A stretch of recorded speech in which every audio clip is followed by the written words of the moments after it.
That was the record before us, and here we are, pre-recorded, because we did this a few weeks ago, because we're not here at the moment, are we? We're away in that. I'm Ricky Gervais, with me Stephen Merchant. Hello there. And Karl Pilkington. Well, he's not actually with us. No. He'll be in some of the best of clips that will be coming up shortly. Yeah, this is just us, isn't it? This is just us. We did this, when did we do this, Rick? A couple of weeks back. Hold on, what is it? It's the 27th today. Yeah. I enjoyed Christmas. I loved Christmas. I loved Christmas. I had a great time. What did you get? Loads of presents. So did I. I'm glad they made it to number one. Oh, I'm really glad. Stroke, he, she. Yeah, I'm really glad that the pop idols, Cliff Richard, Westlife, made it to number one. Bo Selector. Yeah, just delete that. Yeah. Okay, well, we're going to play some of the best of, some of the greatest moments of the last 3 weeks. Yeah. Ever heard on XFM 104.9. What about this? Do you remember this one? Oh, which one is it? All right, so here's the first bit. XFM 104.9, Ricky Gervais, Steve Merchant, Karl Pilkington. Tell us about this monkey, Karl. You're going to love this one, Steve, right? So last week we were talking about how, like, a lad left his family because there was problems at home and that. He went and lived in the wood. He got airy, right? No. Leave it there, Rick. We haven't got time to go into it. Right, so... That's what happened. And that's what happened. He lived with the monkeys. He went airy. That's what happened. Looked into some other stuff about, like, airy kids and all that. Yeah. Came across this story about a bloke, right, who worked in a zoo. Oh, dear. Right? So... Trouble's brewing. Loving his job and that, but it's quite a lonely sort of job because you don't see many people. You're just dealing with animals all the time, right? So anyway, he gets a bit pally with a monkey because it's the closest thing to a human. What, that ape is? Right. Yeah, but you can't really go that close to apes. It's dangerous. What do you mean? What type was it? Do you Just mean let him tell the story. Was it a chimpanzee? I reckon it was a chimp, yeah. Yeah, it was You a don't chimp. even know, so it was that's a an chimp. ape. It was a chimp. Yeah, but it doesn't matter, does it? So he It's the gets story. pally with him. Right, so he gets pally with What, him. do they go on and holiday together? Well, no, I mean, it starts On the off pool together. just checking each other out and, probably sharing lunch and that together. Yeah. Right? Anyway, this goes on for a while. They're getting on well on that. And then after a while, right, the monkey starts sort of imitating him a bit more and sort of walking upright. Oh, God. Yeah. Right? So he thinks, oh, that's a bit weird. Anyway, they get on really better and what have you. So he thinks he could live at home with me, this. Yeah. Because we're getting on the storm. Yeah. Right? So he takes him home and before Is you this know the it... beginning of Beneath the Planet of the Apes? I think it is. I think you've seen this on video. I'm worried, because he's already imitating him when they're moving in together. I'm thinking it's maybe a bit like Single White Female. Single White Zookeeper. Oh, brilliant. Right, so anyway, so he's moving in and it's getting used to sort of the normal human life. He's having a cup of tea in the morning. Yeah, PG tips. He finishes the day off with a dear. Finishes the day off with what? He with does, a he doesn't little have to brandy. move a piano at one point, He does he? finishes the day off with a little brandy. Yeah. What, he pours himself one. Is he wearing a smoking jacket? I'll tell you what, Carl, you're a maniac, mate. No, this is why it attracted me. It's amazing, right? So he's having his brandy and that, loving his life. Next thing you know, he sort of, I don't know if he loses it or he gets shaved, but the top half of his body is hairless. Right? Apart from his head. Right, so he's got a nice... So it's the opposite of the kid. Well, yeah, this is what I'm saying. That would happen. Right. Well, hang on, but so you don't know if You he don't was even shaved know. or if it's How did it say? Then the hairless... What? I'll bring it in for you, the story, and then you can see if I've gone wrong. Keep going. Anyway, so this is going on, and he's having a great life. Then the zookeeper starts getting a bit annoyed because he's having a better life than the zookeeper. The zookeeper's in the zoo. This is such So the rubbish. zookeeper's still got to do a day's work. The monkey's at home, he's partying, Well, he's it got gets his to other a point when he chipmates says, round. there's no point you coming in to the zoo because the whole reason of you being there was because you're being kept there. Right. And he didn't want to bring the memories back, so he said, you stay at home. So You're talking such... Just let him finish. God, I don't know if I can sit here and listen to this drivel. I'm fascinated. It's It nearly sounds over anyway, amazing. right? It sounds extraordinary, Carl. So he's walking up right, he's having a tea in the morning, finishing the day off with brandy. Gets a bit out of hand, only tries it on with the zookeeper's wife.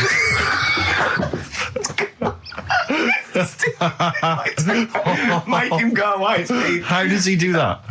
Well, because he's around humans a lot, he becomes a bit of a charmer. And, But what is it that he could do to seduce her? Pick fleas out of her? he didn't say. He was built. Yeah, he is well known. So what about that? Wait, what do you mean, what about it, Carl? It's obviously not true. I don't understand how. I love the fact he becomes a charmer. He's got better taste in brandy. Exactly. And he, What was it that he was doing that seduced her? I don't know. I thought maybe because he was at home more than the zookeeper was. But what would he be doing, Carl?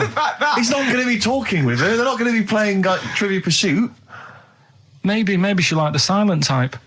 He didn't go into that. He just said that's when the trouble started. Carl, play a record. Right. Is that what Suzanne did when she brought you in? Ricky Gervais, Steve Merchant, and Karl Pilkington. Not done a lot. Maybe you should earn your money as you get to Mondays off for this 2 hours of nonsense. What are you on about? I've done loads of stuff.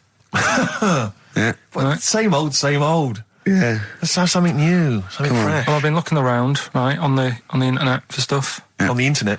Yeah. Your Bible, where you get all your information about the world and the universe and morality from. And you know, like how I always say to you, I don't really read that much of it. I just read the headline. Perfect. Right? Yeah. Anna Nova have sort of nicked that idea to grab you. Nicked what idea? Well, to sort of get to the meat straight away at the top. Do you know what I mean? The headline to the story and everything. What? Right, these are But stories. the headlines already existed. That was why you thought that was going to Not like this, though. All right. Headline. Well, these are all headlines, right? Vibrating shoes could stop elderly falling. Do you know what I mean? Oh, God. You don't need... Vibrating shoes could stop elderly falling. Yeah, that's the story. You don't need to read on. That's what I'm saying. Well, right? could you read on anyway? Can't be bothered. Read on anyway. Well, you have a look at that in a bit, right? All right. It's So what are This the is frustrating radio if you're sitting at home. No, well, but it's not on. They've turned it off. If you want to know more, you know where to go. That's what I'm saying. That's what they should do in the news. Get the news done in a minute. There's a good story about Iraq. Right. Bong. Look it up. Look it up on the internet. Anna Nova. Give us another bong. Bong. Family sick of living on Butthole Road. Oh, brilliant. Bong. Man wears same shoes for 60 years. Oh, bong. This isn't that good. Some fella pulls a train with his teeth. And in lighter news. I know that. General Donald, this one isn't very good. And the last one, man fails to break clothes pegs on face record. She's always good. Well, that's the one I did read on about. I love that out of all those. That's the one he read on about. Go on then. Just Why is that news? He fails to make a record. So did I today. I know, yeah. I failed the long jump record today. Yeah. Didn't even take part. No, I was rubbish. But what are the rules on world records and that? I don't know if there are rules. There are certain things you can't. I mean, it's the Guinness Book of Records, isn't it, really, that's the arbiter, isn't it? Yeah, but is there anything, if you said you wanted to do it, would they say, well, you can't do that? Yeah, they've stopped some gluttony records, obviously things that are in danger. It's anything that's illegal. Yeah, anything that's immoral. Yeah, like that American serial killer that just got discovered. Yeah. Having killed 47 women. I don't think he can make that into the Guinness Book of Records. No, because people would be trying to beat it, won't they? But there was some other story about a fella eating watches and that. That can't be good for you. So why don't they say, look, don't do that, do something else? He wanted to stay regular. Do you know what I mean? Though? I just wondered. What do you mean he was any... eating watches? He just said he was eating watches. He ate about 3 in about a minute. How did he time it? Do you know what I mean, though? Something I watched the other night, that was just good. Again, you know, I learn stuff from the telly. I don't watch the news. Yeah, well, you don't learn stuff from the telly. You know, I'll tell you what, though. You told us there's a fat baby in the world. Forget about them. There's a spider eats chickens and there was a fat kid. Forget them in Iceland, right? Yeah. We'll give them Rockbusters later to do, right? Iceland! But what's her name? I'll tell you what is interesting, Steve. What? I didn't know that much about it. Autism. Okay. Oh, good. With some more entertaining stuff on XFM 104.9. Just to cheer up people. Go on, then. What? Come on. No, right. Have you heard about it, Steve? What autism. It scares me to death when he comes up, when he touches on a serious subject. We've been talking about wheeling a dead pope round, the Chinese don't age well, and ginger people are hated. And now we're going to touch on a really, I mean, my heart's in my throat. Go on, Carl, then. Tell me your insights to autism. Right, well, there was this, again, Channel 4 coming up with some good stuff at the moment, right? It might have been Channel 5. But what's the name? It was it's the attention span I like. these people who they've got like this autism thing going on. Yeah. And they sort of take in a lot of information. They get sort of they get so into it that they know everything about that subject and what have you, right? And there was this lad who he knew everything, right, about EastEnders. Right. He sort of the cameraman was saying to him, so you know why EastEnders and that. And he said, I don't know, I just like it. And he said, I remember when I first watched it, it was a Thursday, it was 5 to 8. Pauline Fowler walked in. She had a pink jumper on. She said, all right, love. And he remembers everything from that moment on. Yeah. Right, and everything, which is great. But then the way the programme was making out, it was almost like they were saying it's a disability. Right. When in a way, it's more like a superpower. Sure. Like Rain Man. But if you can take It's Rain Man. No, I'm he not. has special autistic powers. Oh God! We must send for Rain Man. I don't know what to do. So I don't know what to do. he would be a But great there's contestant other on Mastermind, things. sort of autistic Sorry. Mastermind. He'd Well, be what I'm dynamite. saying is, don't be watching EastEnders though. Sort of, why didn't they give him an encyclopedia and say, get into that? Sure. That'll be useful. Yeah. Keep him away from EastEnders. Wasting his time there. But I don't think it is a disability. No. Yeah, I always- there are other things, and they're not. It's also autism is a matter of degrees, from what I know. And I'm sorry to have to do this, but I feel that I have to at least be the voice of reason, as ill-educated as I am on the subject. But I think there's degrees of autism. I think some are higher performance than others. There's other issues with it. It's not they're just got good memories. They don't go around doing tricks for people because they can remember stuff. There are other issues with it. Do you know what I mean? Right, well, I mean, they seemed a bit... But you watched the programme. What did you learn? That he knows when Pauline Fowler came in. Yeah, I mean, there was other bits where they couldn't control her emotions and stuff. Oh, that other little bit, yeah. But the main bit of it was he can soak up information and stuff, and I'm just saying it didn't seem really bad. Do you know what I mean? There's disabilities where people say that's a bad disability. It's like how people say about... This is brilliant. This is just like this is amazing to be in a room with this man. It's incredible. You just wind him up and listen to what comes out. And I'm going to sit back now. I'm not going to defend you or explain anything. Just go on and tell me about the other disabilities that are worse. What I mean is how people can sometimes easily get mixed up. How people are scared of like a cyclop. Well, at the end of the day, he's got a disability. A bloke with Who's scared of a cyclop? No, it's apart just from like Jason and his Argonauts. Where's this cyclop that you're scared of? No, I'm just saying in history and in books and that. No, not in history. History happened. Yeah. But what are you thinking of? You're mixing history with Greek mythology and Roman mythology and every other type of mythology. What do you mean? There wasn't really a giant cyclop that went round picking up ships and throwing them around. That's not history, Carl. Do you think Batman's history? No, but it was ages ago, wasn't it, when we were sort of forming... No, I'm not saying it didn't happen ages ago. I'm saying it didn't happen. Well, it might have done. I mean, what's so ridiculous about a fellow with one eye? In the middle of his head, and he's big and scary and lives in a cave. Why is he scary? Because what if he had 8 eyes, I'd be scared of him. At the end of the day, he's got a disability... we'll talk about it in a bit. 4.9, I'm Ricky Gervais, with me Stephen Merchant. It's the best of. You've been voting in all week, sending your emails, so here's the clips that you wanted. Go on then, do a film review, quickly. Right, well today on Film Review, we're doing classic films, and today we're looking at Elephant Man, John Merrick, one of his better pieces of work. It's a sad film. I've never really been able to watch it all the way through. Sorry, John Merrick's better piece of work was him being the Elephant Man, played by John Hurt. Yeah. Go on then. Sad film. When I was younger... Tell us a bit about it. What is it about? Who's John Merrick? It's about a fella who's got a funny head. Right, tell us this. And, you know, he lives in... I think he lives in London, in like about the 1930s or something like that. And he's being picked on all the time and stuff. And first time you watch it, you'll probably cry a bit. And then the second time you watch it, you're just sort of thinking, God, that would be bad. Sort of having a head like that being picked on all the time. Then the third time you watch it, you might think, you know, oh, how does he get his jumper on? Then, I don't know, I'm probably bored of it the fourth time.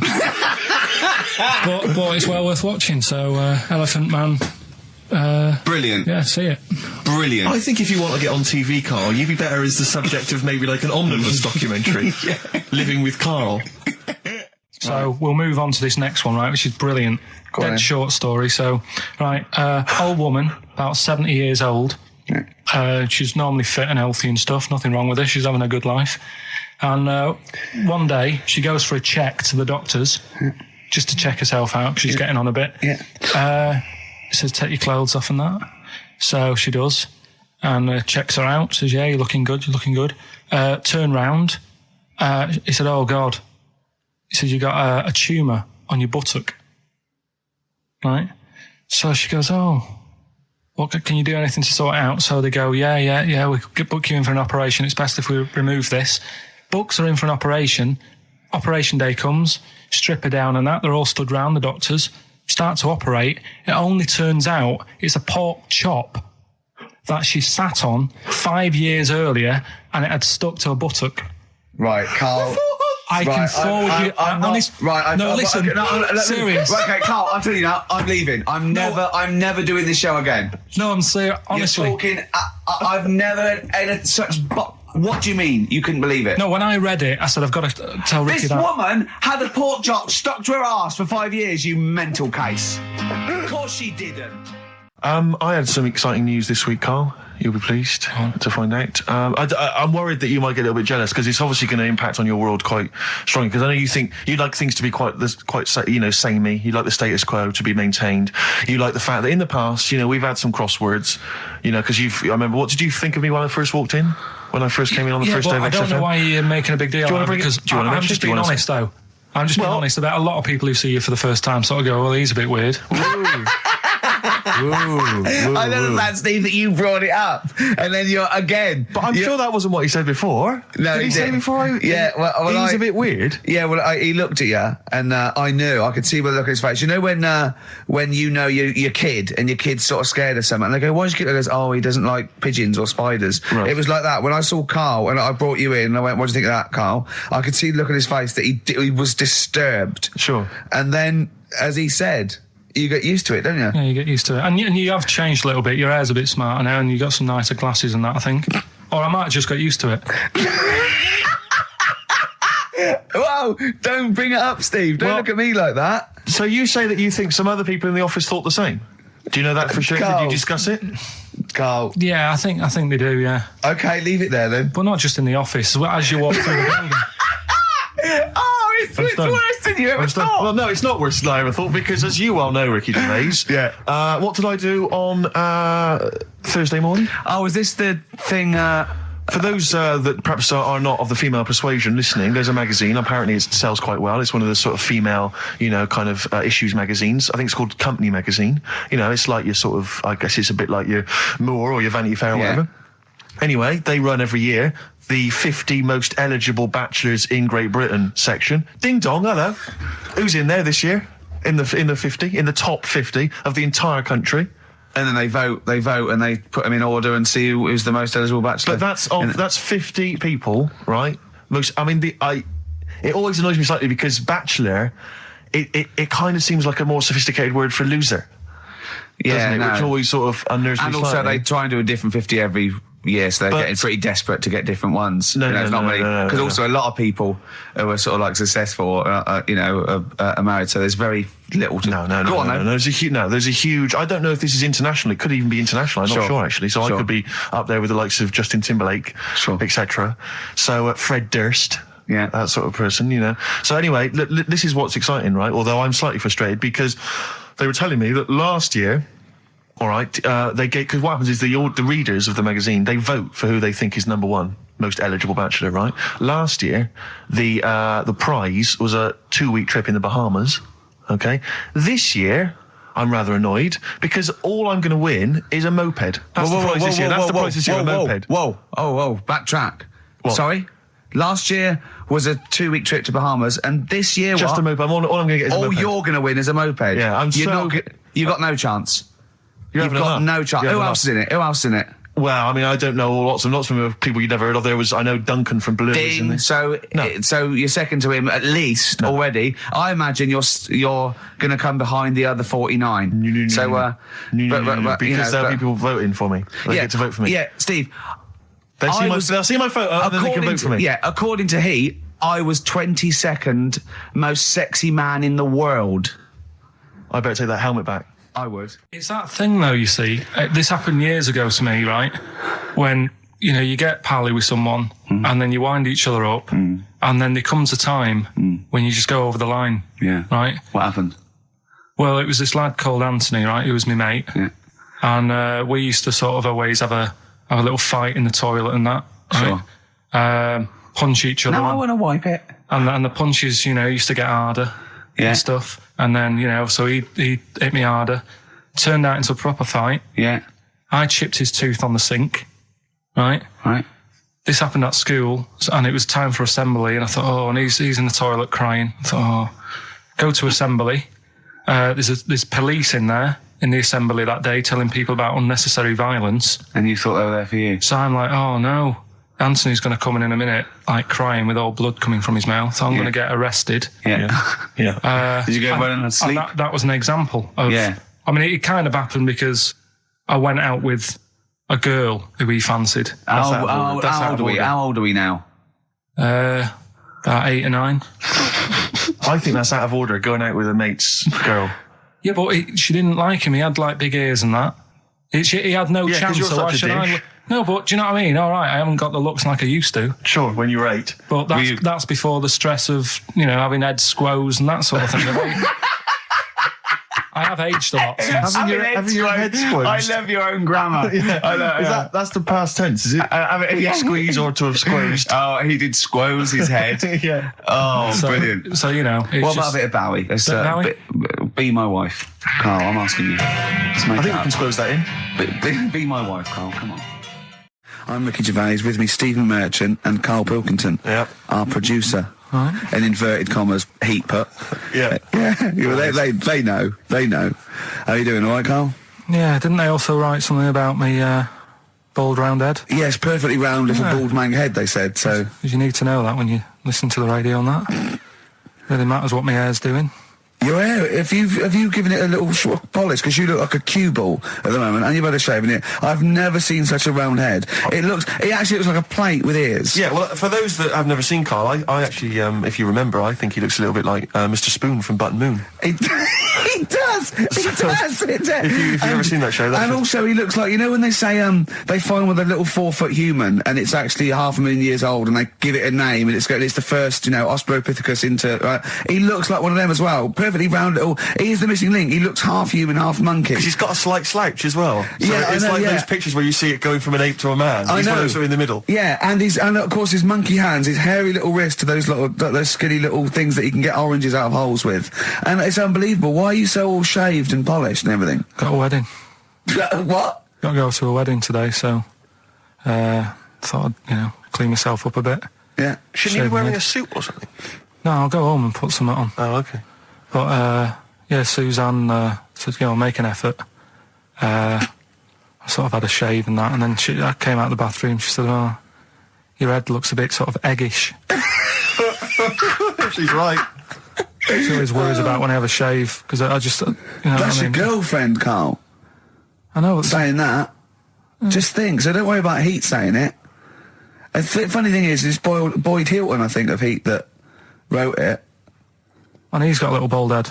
Yeah, no, don't slag him off. Yeah, but on the end of his review, does it say, written by Baldy Boyd? No, because it doesn't matter. It's a magazine. Don't worry about it. Looking forward to the wedding? A bit boring, isn't it? But you got to do it. They're probably listening. Should we do a shot? No, it'll be a great day for them, but I know what will happen. Suzanne will see, all the fuss and that, and then she'll get ideas and have to let her down and all that. Why is it you don't want to get married again? I always forget. It's just... Who's it for at the end of the day? I've been with Suzanne for 11 years, right? Sure. We're happy. Well, I am. That's what counts. You're never happy. I am. I'm all right.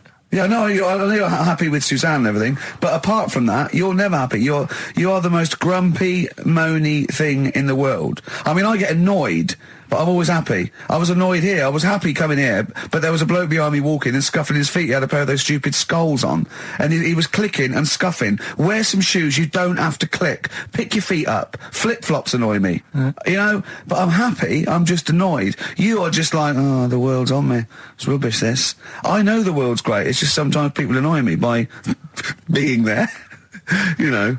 But Steve said I should be locked in one of those towers that princesses used to be locked in fairy tales, because everything annoys me. But you're grumpy. I'm not. I'm all right. XFM 104.9. We're not here. This next clip is one of my favourite clips. Look, it needs no introduction. Here it is. Finally, White Van Man, what do you make of the fact that Sainsbury's are bringing in square tins? Is that a true? concern for you? Is that true? Apparently so. Why? Don't know. Like it's easy to stack. This is what the guy in the Sun has said. That should be interesting. That should be his comment on Sainsbury's are bringing in square tins. Is that should be interesting for meatballs.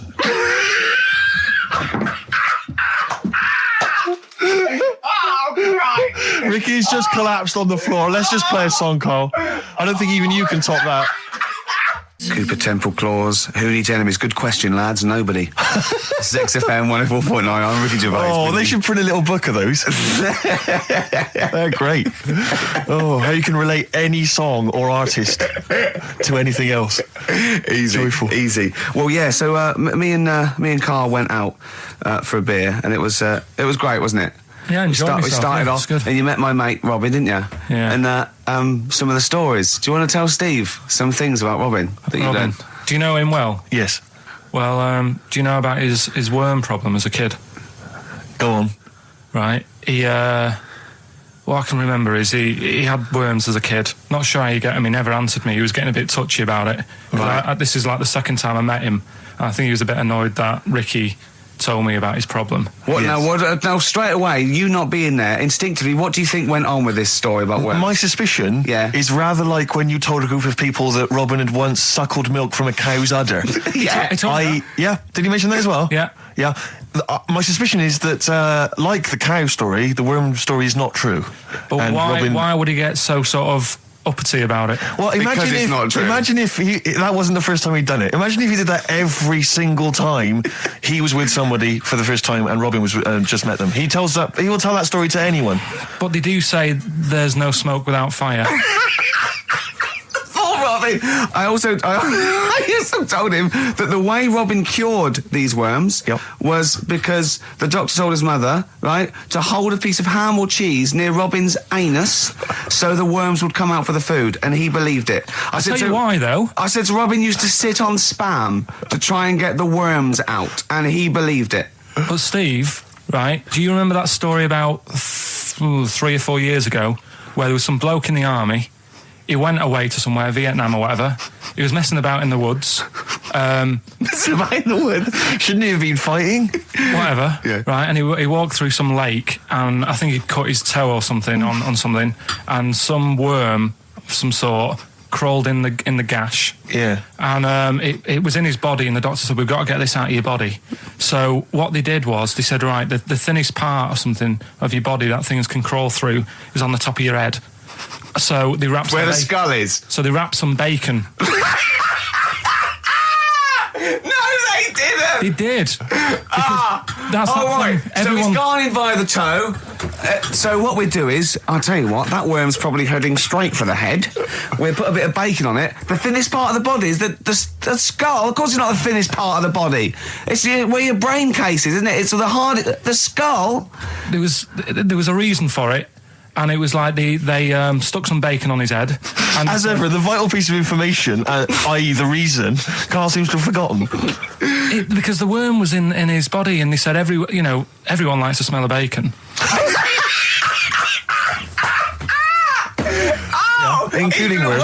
Even a Vietnamese lake worm. They love bacon. Remember last week when I said about the little fella with the bone with no brain, and you were proved wrong? No. We were saying it wasn't a little fella. We were saying it was a stillborn child. It wasn't a little fella. You're changing it now. You weren't having any of it last week. Right, hang on a minute. I'm getting confused. There was a Vietnamese snake that went inside of a soldier. A little, like, maggot or some sort that you have to get out of your body because it causes problems. Yes, and so in order to get it out of the body, they strapped bacon to his head. Yeah. That is great. This doctor. And did that work? I think so. They had a picture of him smiling. Oh, God, what, the worm or the bloke? The bloke. Oh, dear. Honestly, I hope someone knows the story. And it was about 3 years ago, I reckon.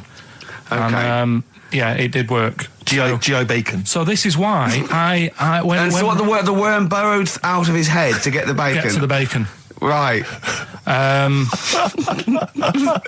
That's great. So this is why when Robin was telling his story, I was a little bit disappointed if it wasn't true. Right. Because in a way, Robin's never been to Vietnam. No, but what do you really think that Robin? Well, as Robin said at the time, Karl, why would I sit on ham then tell Ricky Gervais?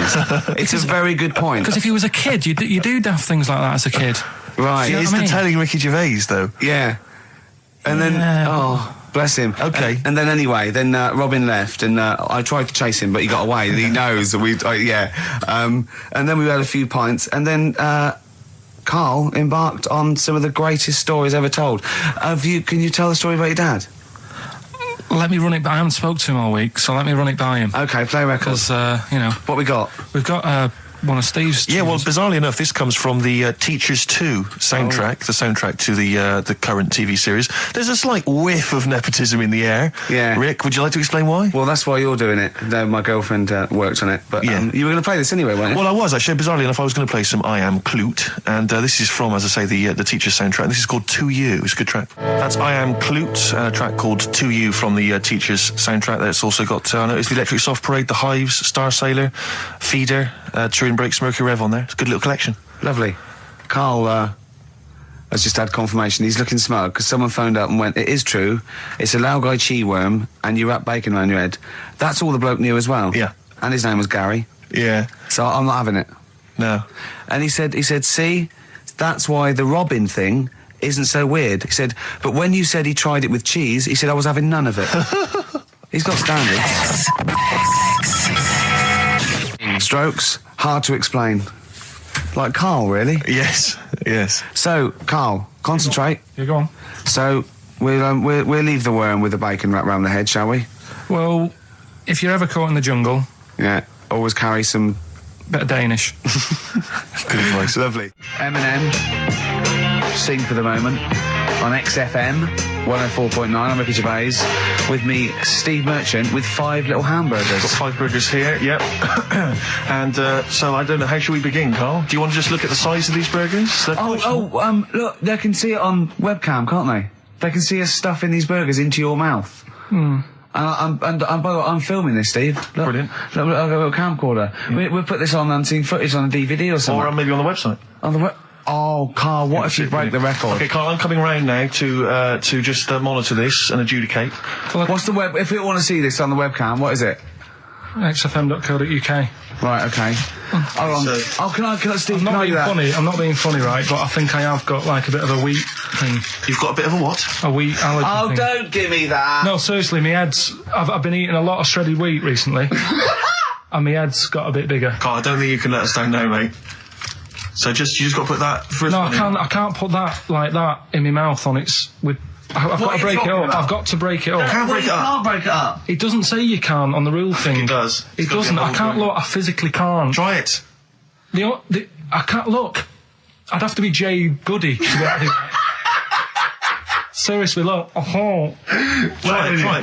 Yeah, I know, but you're not approaching it right. That's it. Come on. That's all I'm doing. Oh, God, he's not going to do one. Keep going. That's good work. Keep going. Keep pushing. Keep pushing. Get one in at least. Ease it. Get one in at least. Get one in. Ease it in. Get one in. Push it. That's one. Let's go for another one. I reckon you've got to rip it up a bit. Okay, do that then. See how many you can get in. You've got to get in 2. No, just one. No. Well, it's don't pack it in. What do you do? Pack your cheeks first. Honestly, Steve, my head is swelling a bit because I have got a wheat allergy. That'd be good, then there'd be more room. Right, okay, look, Carl is now just sticking it in his cheek. Yeah. Don't eat any. You can't swallow any. It's like a hamster, you've got to work it like a hamster. Yeah, stick it in. Come on. He looks like Marlon Brando in The Godfather. Come on. Don't lose any yet. Right. Pack it in, then use your fingers to pack it in. Come on! Wedge it in. Like you're grating the bath. I can't do this either. Keep going. Keep going, don't give up so early. This is part of the problem. You just give up, Carl, too quickly. You failed again. It's like your history O level. Come on, Carl. Come on. Do something well. Succeed at something. Push it in. You've got nearly a half a burger there. Oh, I'll come round there. You're chewing. Don't chew. I've got a bit of food. I don't know what he said, but... Is that a whole one? No, it's not. I can see bits left. Come on, Carl. Come on, keep working at it. We keep working at it. But there's so much space in your mouth, I can see it. He's going red. Okay, we'll do another one. We'll do another one. That one then. We're doing a... Oh, are you alright? Are you going to be sick? Are you alright? Alright. Oh God, should we play a record? He's making my eyes water now.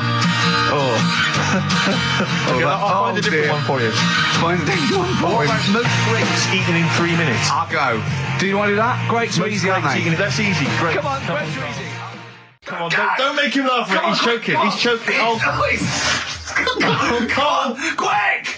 Keep going, Carl. Come on! What happened? Did he just throw up? No! Don't make him laugh! Oh, come on! We can make wine. Come on, Carl. You're doing so well, Carl. mate. I want to go. Come on. Only. Why are you making him laugh? That was a world record attempt. Come on. He's over. Keep going. Come on. You got 25 seconds. Come on. Oh, I think that was a shame actually because you were doing well, but something went wrong. I know, and I think those are bigger grapes than the ones I've seen before. They're quite big grapes. Look at his face. He looks so despondent. Come on, Carl. 8 seconds. Just a few more. 5. Come on. What's the matter? 2, 1. It's all over, Carl. It's all over. We better count how many you did. You can get good at this. We can get good at this over the weeks. I think that was a fairly pitiful attempt, actually. I really thought you had a... It's interesting, actually. These are harder records than you might think. Yeah, I know. 6, 8, 10. How do you feel after that record-breaking attempt? Not happy with that. What are you not happy about? The fella who did it, was he in hospital and just had loads of grapes? I was bored. I'm sure he wasn't producing a radio programme, that's for sure. Well, to be fair, neither are you. What was tricky about it? What did you find hard? I think having Ricky standing over me, sort of shouting, "Go on!" isn't normal. No. But that wasn't... He hasn't eaten any! Hold on, that's 50 left. That's quite a poor attempt then, by the seam of it. Would you think about trying to maybe do that again in a couple of weeks? Would you do some practice and try that again? Leave it for the experts. And I noticed a tricky point. Maybe sort of when you had about 50 seconds to go, you seemed to be spewing things into the bin. What was that? Again, mainly Ricky standing over me. So 88.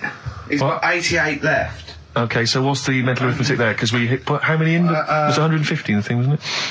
What did I say? What did I say I had left? Well, I'm not doing it again. 88. So you had 88 left. So 62. God, you're only at 62. What's the matter with you, Carl? There's people starting you at 62. That is rubbish. That's disappointment. Let's leave that. So you failed on 2 world record attempts there. 62, and the record's that is rubbish. What were you doing?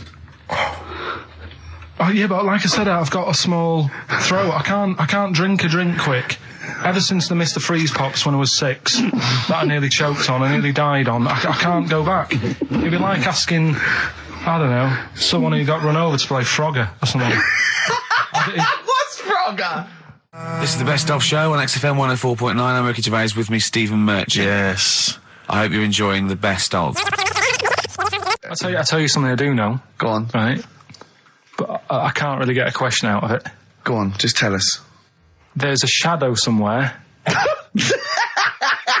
It's already good, isn't it? I'm loving it already. No, right. There's a shadow. I think it was in America. Yeah. And it's on a quiet road. I'm guessing somewhere like Boston. That's what I imagine. Okay. Right? No. Somewhere like Boston. And people at night used to see this shadow moving about. And they'd go, what's that? Right? And it got known, the town, the little local town got known for this shadow, but it didn't cause any problems. What are you talking about? Well, it was like, you lost me. What are you talking about? Do you know, like, some places get famous, like Scotland's got the Loch Ness Monster and that, but it doesn't cause any. Yeah. But it doesn't cause any problems. It doesn't exist. Go on. Right. So there's this shadow walking about on the road. And, what do you mean? No, what's he again? Rubbish. Right. So it's Nonsense. walking about. Where did you read this? Where did you see walking this? about. This was on the internet, and I'm sure. Sorry, sorry. Right. I thought it was shite. I didn't know it was on the internet. Right. So this shadow is moving about, and independent of an object. Yeah, and the local mayor and that is like, yeah, it's a bit weird, but it's not harming anyone. The mayor involved. Was he elected to that post? Hey, Mayor, we got a problem down here. Seems like a shadow. Well, it's not causing any. No, it's just causing any problems. Yeah, but that's the thing. It was left for years, and then it did start causing problems. I see. That's it. If you leave these shadows to go unchecked, Rick, they go crazy. Yeah. You let them run amok in the city. Yeah, you've got to stand What around did it do? on What did it do? shadows. What did the shadow do? It was pushing people off the bikes. It was what? It was pushing people off the bikes. I'll find out more for that next week. Right, that'll tease them. Oh, you're a maniac! We'll do more on that. We haven't had time for educating. Please never have children. Right, listen. Just promise me now you'll never have kids. Like when you're born, you're a little baby, wrinkly and stuff. When you get older, you sort of morph into a baby again. And you go through the same phases. So when you're young, you buy singles. You get old, you got nothing to do all day. You got all your pension money. What will I buy? Cliff Richard's on the telly. Here's my video, buy me song. You see, that started off as quite a sensible point, because I actually think they do it. But what was all that alien stuff about when you're born, you go wrinkly and you go wrinkly again? So sometimes you mix like normal things that human beings say with I don't know what. Well, look, when you're a baby, you've got a little bald head, no teeth. You get old. What happens? Are you a philosopher? You're an official philosopher. Because, I mean, it sounds like it. Oh, Carl, play a record. You're a gem. You're a diamond. Oh, chimpanzee, that monkey news. Right.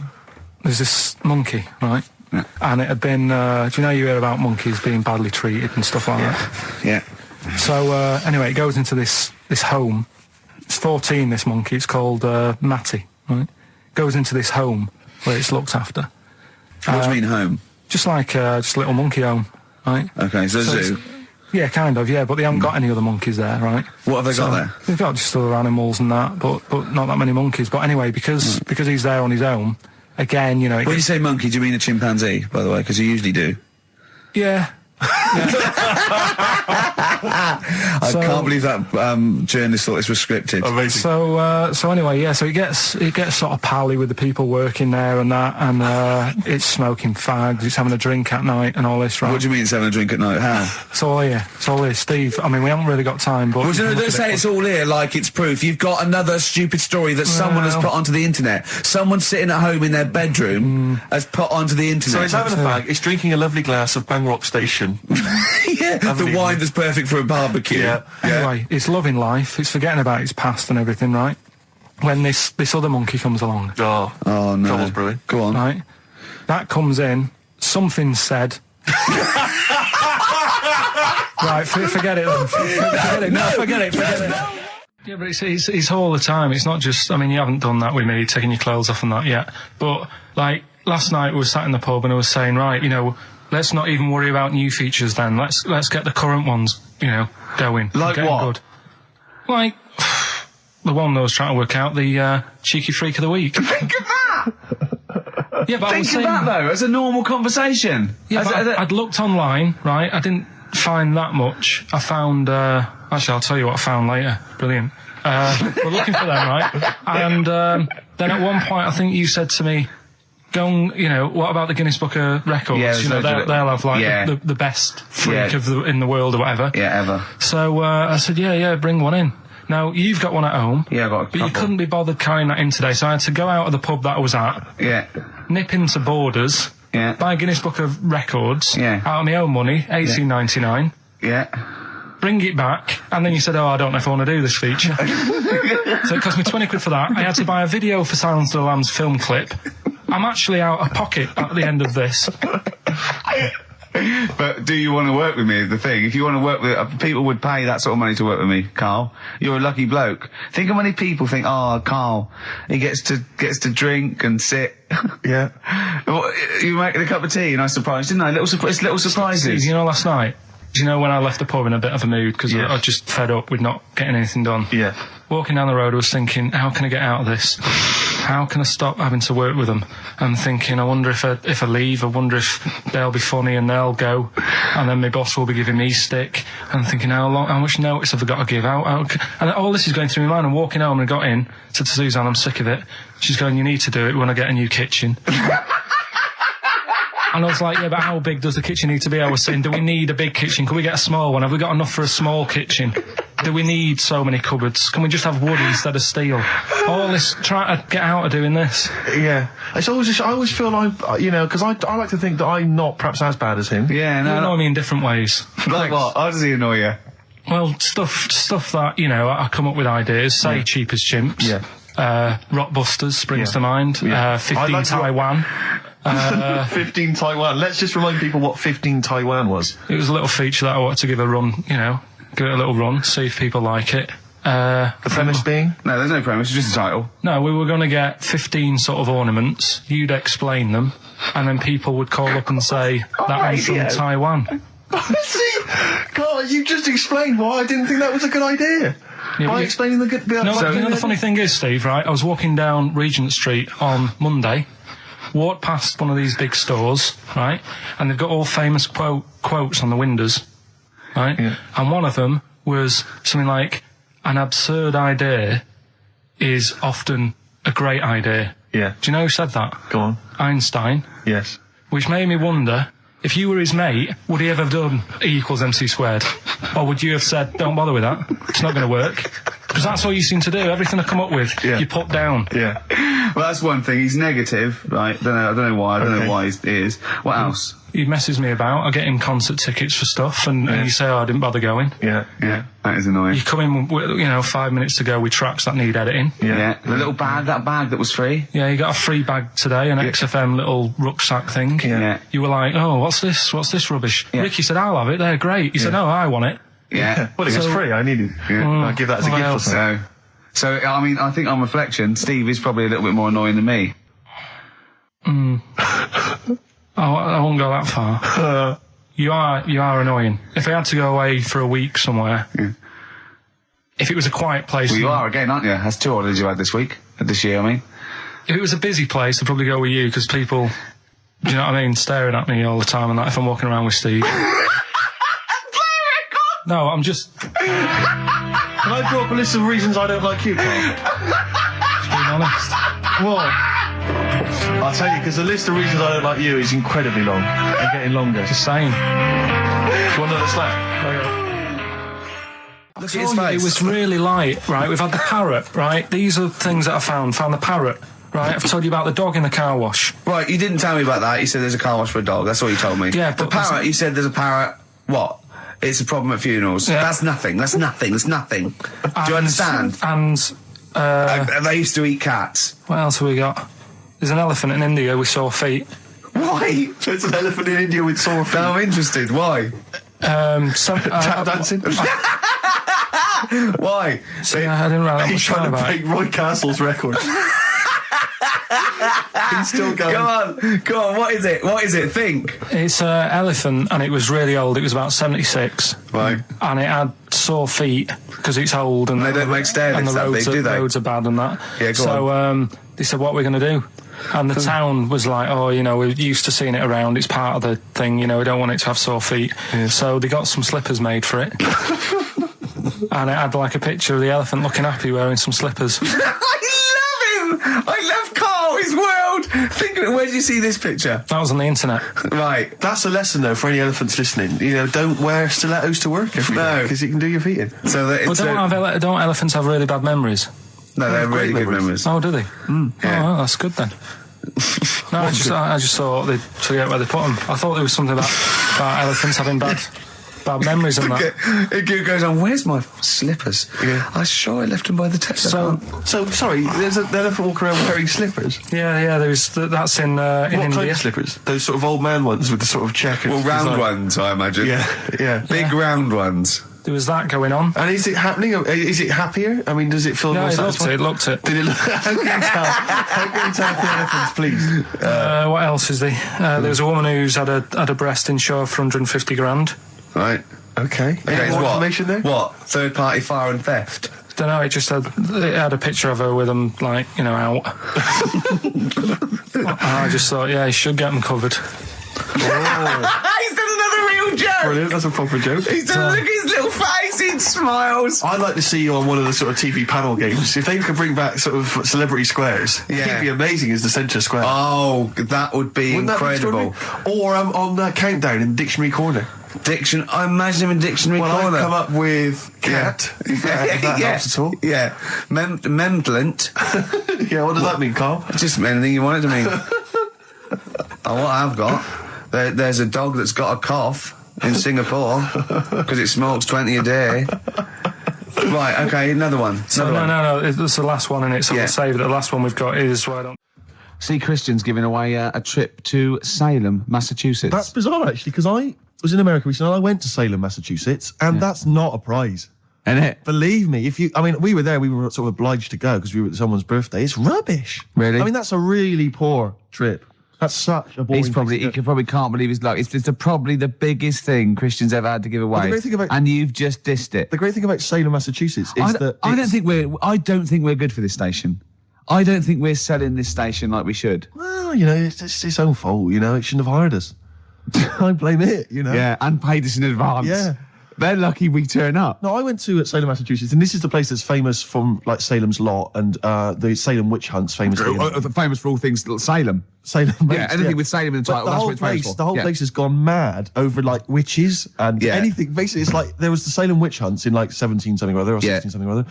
So the whole place now is just full of like people dressed as witches. Yeah. And then it's like any supernatural stuff. So that I went in and it was amazing. It's quite like Glastonbury tent. It was it's awful. Every single place there, every single shop is kind of horror related. Yeah. And I went to the Boris Karloff World of Terror. Right? It's amazing. You went in there, right? I don't know if Boris, the famous horror actor, has actually been involved, but you go in there, you walk in the door, you've got to put these 3D glasses on, right? And it's supposed to be this kind of chilling journey around this kind of like a sort of a crypt, you know. And you put these glasses on, and I couldn't tell. They were so poor, I couldn't tell what was supposed to be a 3D effect and what was actually three-dimensional. Really? So I couldn't tell if like the floor was actually sloped or if it was just appeared to be. Yeah. Whether the wall was actually kind of knobbly or whether it was 3D glasses. It was so much, and it literally took about 45 seconds to get through it. Imagine and he just that. came out blinking into the light again. It was so rubbish. So I just want to throw this over to Carl. So there's Steve Merchant with funny glasses on in this place horror, and he's walking round. Do you think he scared people, Carl? I've set this question out, haven't I? I've loaded the question. I know the answer you're fishing for. Carl, do you just want to have a dig at me? Because it's coming up to 2:00 and you've not really put a lot of effort in today, slagging me off. I don't do it on purpose. No, he doesn't do it on purpose. He's just an honest northerner and he can't lie. He's like George Washington, but without the wooden teeth. Yeah. Salem. I didn't mean We've to say... lost it again, haven't we? You didn't mean to say Salem. This is such bad radio. Just this the is word really... I mean, genuinely, this is bad radio, it's awful isn't it? Radio. Quick. Oh, yeah, my mate went to one of those things in the West End where you walk around and it's aliens and they jump out at you. Right. And he was so scared when the alien jumped out and he ripped a bit of his face off. And the alien's face off? Yeah, it was foam and the bloke went, "Don't do that, mate." Brilliant. Well, in the Salem one, I was wandering around, and this was one guy that kept jumping out. Yeah. Because there was about 10 of us, I was at the back. I always missed him jumping out. So when I got round, I missed all the frights. Oh no! You'd at least you'd have thought he'd jump out, then double round and jump out again. People. Everyone catch that? No, what are you doing? We. All right. Okay. Move on. Oh, if you want to win those tickets, 08700 800 1234. Dwight Schultz, who is he better known as? I remember he was on something on one chat show, and I think it was Des or Michael Asper or something. And I said, so you've had something? He said, yeah. He said, well, everyone knows that Elvis sold more records after his death than when he was alive. Little dig there against Elvis. He goes, yeah. Well, I've just overtaken his record for sales in the UK.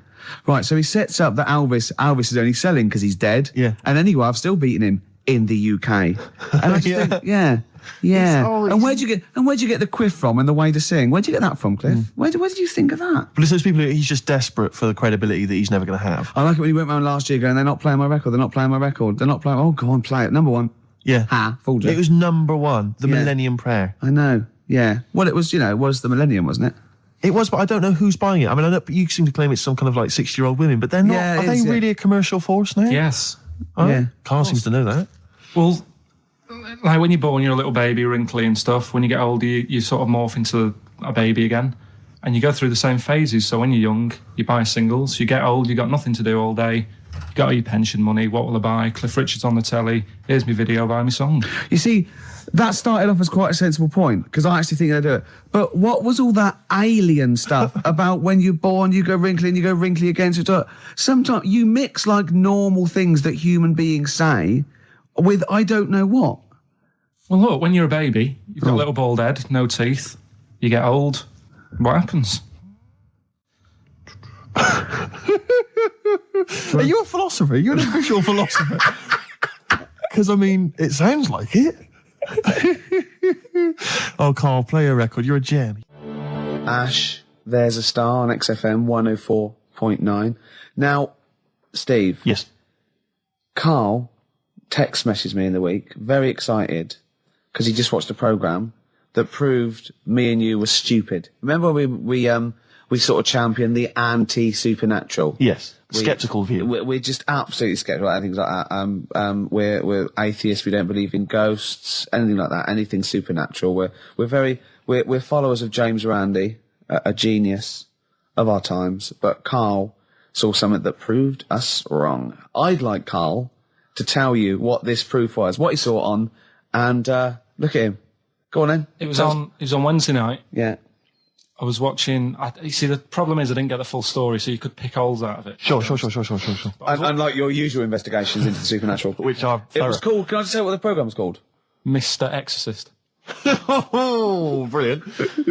So sounds like an academic work to me. Yes. The bit that I caught, I just flicked it over, sort of seeing what's on the telly, and I thought, oh, Exorcist, I've seen it, but there's nothing else, and I watch it, and then I realised it wasn't the same thing.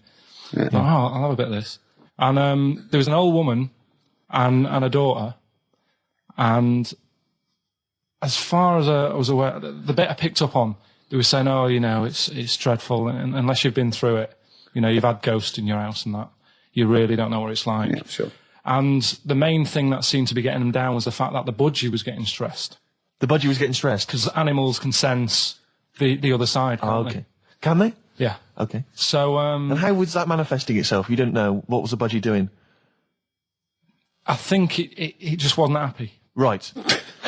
Did it explain that to people, or how did it express that? Budgies are known for being chirpy, aren't they? I see. It wasn't chirpy. It normally swings on its little perch and that. And just depressed because it was possessed. It was just sat around in its pajamas. So no. Come on, Steve. Come on, Steve. You're making this a mockery. So the budgie was depressed because he could sense the ghost. Yeah. And then this guy, this Mr. Exorcist, came round. Was that his name?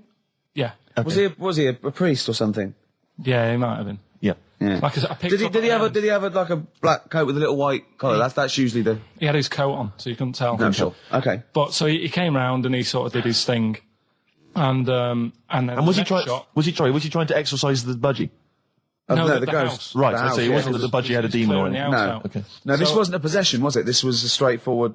It wasn't a poltergeist or anything. It was just a Well, it's a haunted house. Yeah, but that's the thing he was saying. He was saying you can have like your ghouls and that aren't that bad, that aren't going to cause you any problems. Yeah. But obviously the budgie, they've got weak hearts and that, haven't they? And sure. So anyway, basically he sorted it out, did whatever he did, and the next shot you see is like the budgie making a noise and swinging it over the moon again, and the old woman was like happy because she couldn't believe her luck. Yeah. And the priest didn't come in and go, well, you should feed that bird. Give it a bit of millet. It was happy. He goes, right. No, see you later. No. It was a... budgies are... my mum's got a budgie.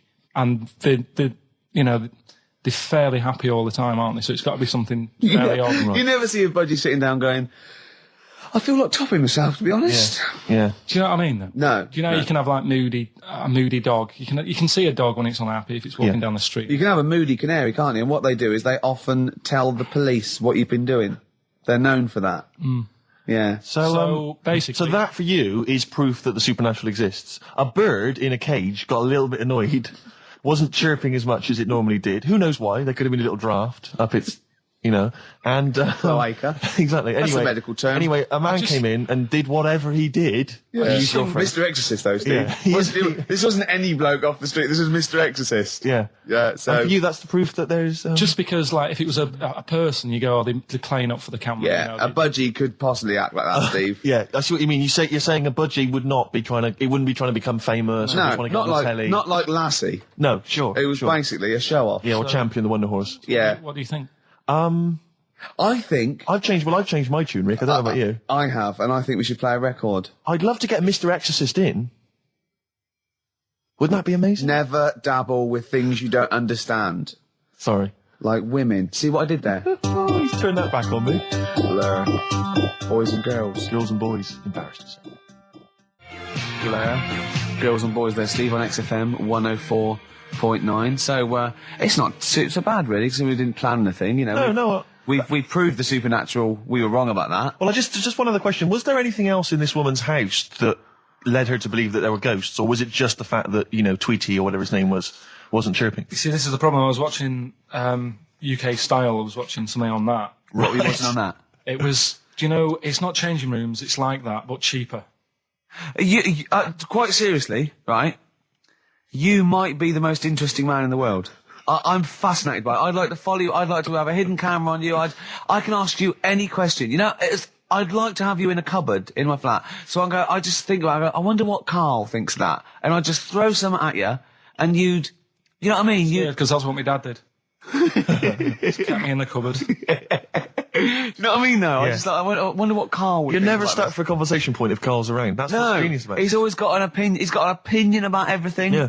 It's I love the fact he was watching UK Style without a shadow of irony. Yeah. No, that's what I like about him. Exactly, that's what's I wouldn't brilliant. like it if he was trying to be No, he's not. kitsch Yeah. and stuff. I like it because he's down the line, straightforward, no nonsense. Yeah. This is what I like. You know what I mean? He's going to be sort of like Jeffrey Boycott, Dickie Bird when he's about like 60 or 70. He's going to get on a bus and go to the driver somewhere. You need an haircut. You look like a scruffy get. You know what I mean? He's going to be a great old bloke that Genius. he doesn't get chinned in the pub. Yeah. Right? People protect him, because he's like 70 or something. But it's great. You're looking forward. You're actually in that nod. That nod went. I can't wait to be 70. Yeah. Wasn't it? Can I make a suggestion that we just get people, they can email in just questions or comments they'd like to hear from Karl. Maybe they just want to know his opinion on the Afghanistan situation. Yeah, or last night's Coronation Street, whatever. Yeah, like they do it, in the NME or imagine that coming up to the election, they go, Billy says Labour. Yeah. Ooh, I think Karl. the Sun has White Van Man. Each day they interview a guy who drives a white van, see his opinions on various topics. Karl is very much our white man van. White man van. Yeah. So any query you have. I think most of our listeners are, any to be honest. opinion that you would like to hear voiced from the K-Man, ricky.gervais@xfm.co.uk, or you can phone in. I forget what the number is. 700 800 1234. Sweet. Now you during that record, you said, we knock everything.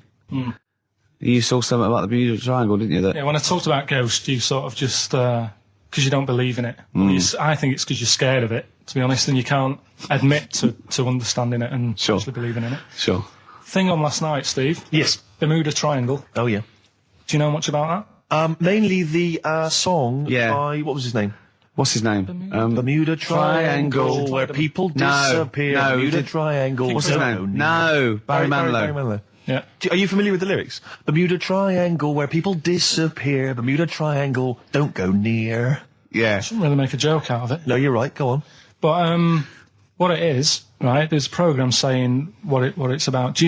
What do you know about it? As I say, mainly from what Barry's told me, but certainly planes and various boats have gone missing within the Bermuda Triangle. Planes. Yeah, but obviously that documentary didn't explore it. He learned a lot about that. I learned a lot about American history through "We Didn't Start the Fire" by Billy Joel. Again, most of my knowledge of the sort of Tsarist Russia comes from Rasputin by Boney M. Well, listen. Yeah, he was the lover of the Russian queen. They put some poison into his wine. Yeah. They shot him till he was dead. Yeah. Which is, go on. Right, well, this. Those Russians. Sort of bit of an earthquake in the sea. Sure. Lets out methane gas. Okay. And apparently, if you were swimming out in the sea, Yeah. and there was like an earthquake and some methane came out, you can't swim in it, you just sink. Okay. Even if you're a good swimmer. What happens if you're two lads from your school and they heads. Yeah, that's like a buoy. Doesn't So you can work. see them a mile off, No. and their webbed hands would get them into shore. Because they did actually say, even if you're wearing a life jacket, if the water's full of methane, right? You just sink. You just sink. So what it's saying is, boats have gone across the sea, got a load of methane in the sea, and the boat just sinks. Right. What about the planes? Is it them sort of planes with little sort of floaty things Could on? be. That'll be the sort they've landed in the sea. Right. And methane's coming. Well, sorry, Carl. What did the documentary say? Not I imagine. Yeah, your hypothesis might be one Yeah. thing. What did they say on the They documentary? didn't cover that bit. They didn't cover the planes. They didn't do the planes. Something else they said about it, though. Go on. Loch Ness, the monster, Yep. Sure. probably doesn't exist. Okay. What it is, Interesting. Hold on, interesting. Oh, interesting. It's- What they thought the Loch Ness probably didn't exist. Curious viewpoint. Hold on. What proof have they got for that, Carl? How can they go around saying stupid things like that? it's methane, Right. Again, in Loch Ness. and people have seen, what's the lake it's in? Loch Loch Ness. Yeah? It being the Loch Ness monster. Yeah. That's where it lives. That's how it finds its way home. That's certainly the clue. Yeah, Again, Carl, that's the clue. Yeah, it's a clue. And it's if it's out wandering, it goes, excuse me, would you know where I'm being the Loch Ness monster? Where would I be going? Oh, you'd be going to the Loch Ness if that's your home. It's way over there, you big anyway, monster, you. So the bubbles from the Sure. methane bubble up out of the water. Yeah. People think, oh, God, it's a monster's head. But it's not, it's just water sort of shooting up because of the bubbles. Well, that's two of the great mysteries of the universe solved by Karl P on a Saturday afternoon. That is fantastic. So that makes me think a lot of things. So when mediums are sort of like going, oh, I've got something coming through. Do you think they are exhaling a lot of methane gas, and thus making them not think straight?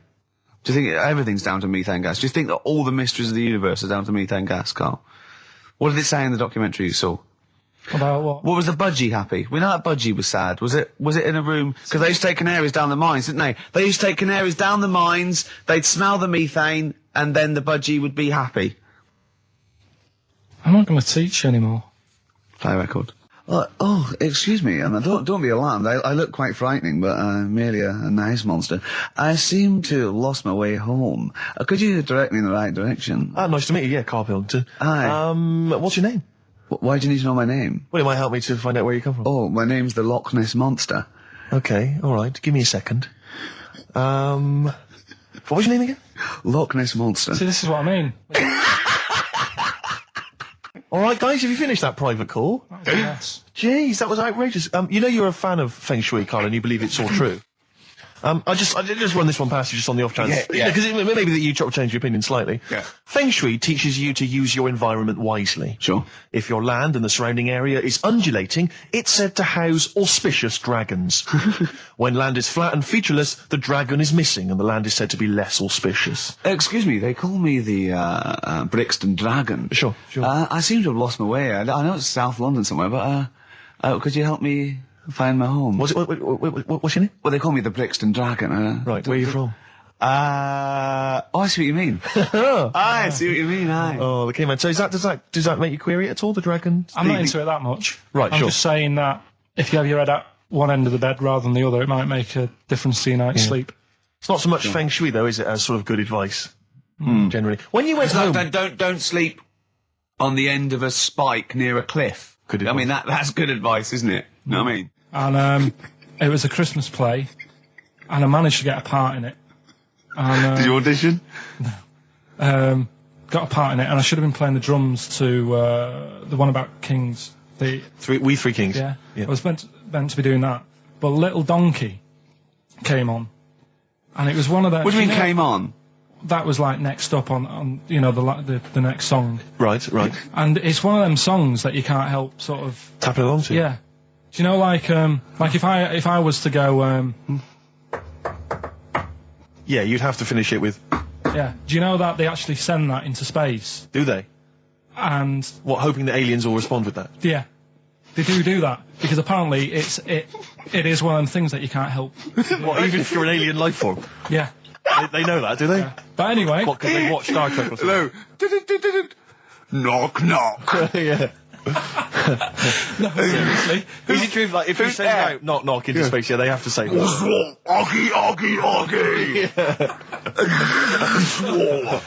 Oh, that is great. Seriously. Oh, hold on, what's something out there? Was a little green fella? That is great. Yeah. So anyway, that is Little Donkey. I mean, we're not a close family. Do you know what I mean? We're not a sort of family who keeps in touch with everyone. And I think my mum called her up one Christmas and sort of said, how's the Diddy men? Yeah, how's Nutty Ash? And she said, oh no, I'm not. I don't do that anymore. I'm knocking about with Sandra or whatever. Right. And it was like, oh right. Not big butch Sandra with the big earrings and the skinhead. He used to live down the road from you. I don't know. He used to get Doc Martens wholesale. That's Sandra. But she had a haunted house. Go on. Who, Sandra? No, Hazel. Right. Is this before she was a lesbian or not? Before. Okay. And there was a bike in the hall and the pedals used to go backwards. There was a what in the hall? A bike. That's handy, isn't it? Oh, that's great. Don't worry, we won't do anything. So, I want to know about the haunted house. There was a bike in the hall. There was a bike in the hall and the pedals used to go backwards on their own. And also, shoes used to stick to the wall or something. Did they? Yeah. Shoes used to stick to the wall. Yeah. Okay. That sounds like that's all it does. A hell of a household. Yeah. Oh dear. Brilliant. Maybe she should clean the walls. XFM 104.9. Lovely, that one. Brilliant, isn't it? The acoustic version of Just Like Heaven from The Cure's double CD I'm greatest loving it. collection. Now, again, I broke the rules in the week. I met up with Karl. I had lunch with him. And we were chatting and having a cup of tea. And it got onto one of Karl's favourite programmes was the Tales of the Unexpected. Ah, of course. And all I can think is that he's probably the only person in Britain where they were unexpected. I mean, to him, when that twist came in, you go, gee, I can't... Yeah. Oh, God. Can't believe So it was the tree that did it. I mean, he was probably the only... And we were telling all these stories of horror, and he liked horror stories. And I told him this story. And I don't know if this had come across the radio, but I told him this story. It was a short. It was a horror short. This was a film you saw, was it? Yeah. And what it was, it started off just had been a car crash. You see, it's a horrendous wreck. And you saw it from the point of view of the person in the car. And he was calling for his mate, and he was going, Dave... And he sort of looked over and saw a body without a head that had been thrown at. He goes, oh no, Dave. And then into the field of view came Dave, his mate, and looked at him with a look of horror. And then it sort of went black and you realised that he was just a head and it had been his body. Oh, wow. Right? Yeah. And I said, then it came up at the end, at the executions and the French Revolution, people experience consciousness for, and he went, oh, no, he said, it wouldn't be for that long. And then he went, if it was a chicken, it would work. Imagine remaking that film, but it's two chickens in horrendous car crash. Their own fault for driving. It would work. No, he wasn't having that. Yeah. No, it was too long. I think he said, how long was this film? I went, 5 minutes. He went, no. It would work if it was a chicken. I like the way that Karl in something like when you relate an incident like that, he's appalled and offended and annoyed by the people that made it, even though he's never seen it. Oh, he's annoyed. Yeah, like I want to see it. I think it's a good idea. Yeah, but they should have thought it through a bit more. Yeah. Do you have a favourite Tales of the Unexpected, one that you remember particularly that shook you up? Yeah, we were talking about the one on where there's some woman in prison. Have you seen that one? No, I can't remember them all. Right. This woman's in prison. Yeah. And she gets a bit friendly with the guy who takes the dead bodies out. Right. And he said, I can get you out of here. He said, what you've got to do, right? You've got to, I don't know, at midnight. When you hear the bell toll, that means there's been a dead body. Yeah, there's been a dead body. So what you've got to do is go into like the place where all the dead bodies are, get in the first coffin on the right, and then I'll come along and carry you out and you can run away and escape, right? So she goes, yeah, all right then. So she hears the bell go. I'll bury you, right? And then I'll come back later and dig you up. Right. Yeah, but that's the point. It doesn't matter. It does matter. Trust me, Carl, it really matters. Okay. Listen, I don't know if I'm going to ruin this for people at home. Yeah. Can I just skip to the end? I would imagine that she gets buried and he doesn't come back and she has to get buried alive. Better than that. Okay. Yeah, she does it. She gets into the coffin. Yeah, shh. Go on. Right. So she gets in the coffin and she's lying there for ages. She's buried. She can feel a bit of movement going on. So she's obviously, being carried somewhere. So she's thinking, this is it, I'm getting out. And she's lying there for ages and thinking, why isn't someone coming and lifting the lid off this? Do you know what I mean? Letting me get out.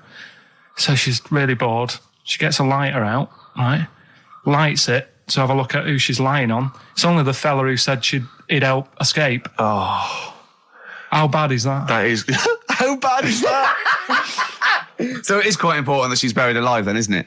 In retrospect, you realise that the jeopardy is that she's buried alive and can't get out. Yeah.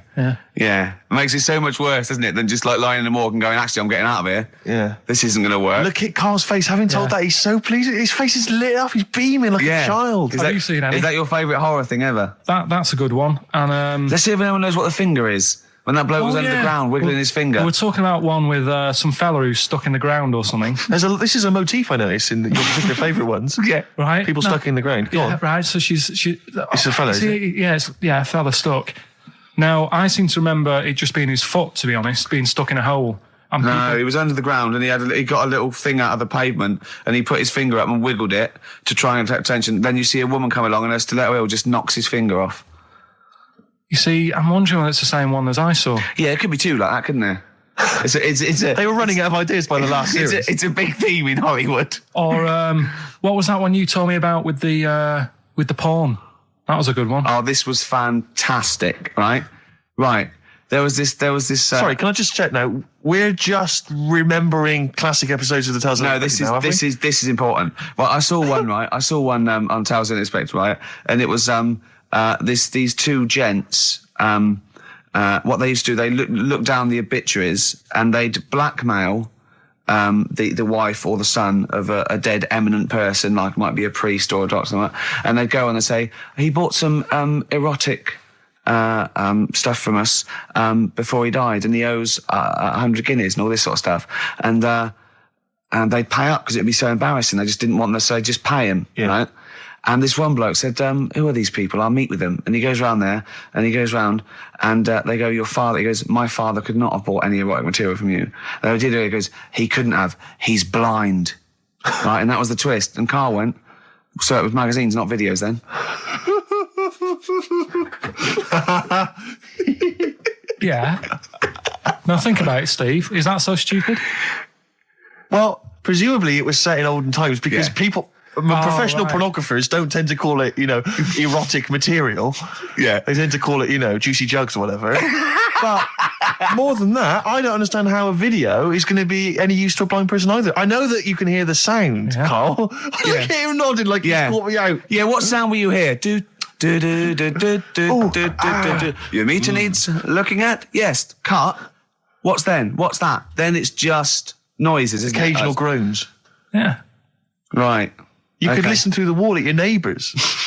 He does. I mean, that's why I save a lot of money. But I thought you were going to point out, Carl, that they could have had a Braille porno.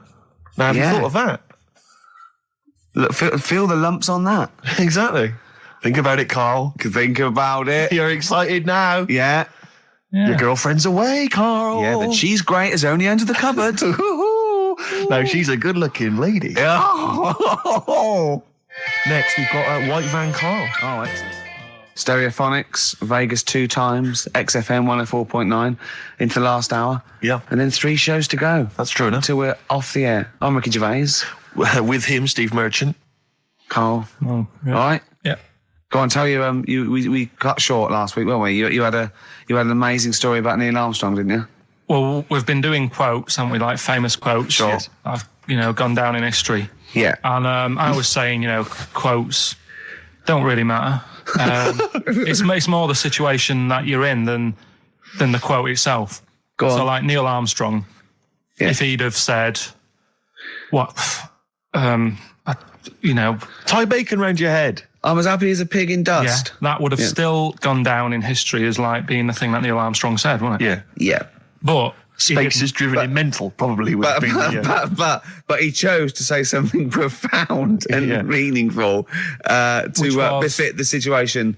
He got it wrong. Actually, it's a small step for man, one giant leap for mankind. But he was meant to say. We discussed this last week. Stop showing off. Well, no, but people might have listened last week. Yeah, it doesn't matter. I can't imagine. Well, people we better tell them every week then. Yeah, but he said he should have said this is one small step for a man. Yeah. But anyway, he had a good effort, and that's quite. And that's an example of what I'm saying. The fact that he got it wrong, but it still went down in history.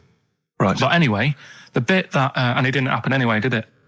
What do you mean it didn't happen anyway? That's what a lot of people say. That no one's actually been on the moon. Ah, yes, of course. They filmed it in Teddington Studios. Well, they were saying something about there was shadow on the film, and you wouldn't get shadow on the film, and there's all sorts of things. These people that you always quote as they. Who are they? Are they living in jars? Are they little fellas in jars? Look, Go on. Do they appear to you in dreams? I've spoken to different people about it, and there's loads of little things that if you watch that programme, of them being on the moon, there is no way they could have done it. Right. Done. Fine. Yeah. Done. Anyway. That's put to bed. Yeah. But Good. anyway, as he was getting back in the spaceship on the moon, or whether it be a TV studio, he said, good luck, Mr. Croucher. Right. Have you heard this? No. And the reason he said that was because when he was a young kid, and he was, I think it was Croucher, but when he was playing as a young kid in his garden, he was playing baseball with his mate, and he chucked the ball to his mate, and his mate hit the ball, and the ball went over the fence to the next door neighbour. Right, so he goes, right, I'll just nip over and get the ball. And as he was getting the ball, the window was open to his neighbour's house, and he heard like the woman shouting at her husband saying, I'm not going to be giving you a bit rude, so if you've got a kid in the car or whatever, turn it down. What, yeah, that's covered that, yeah. Right. Genius. I'm not,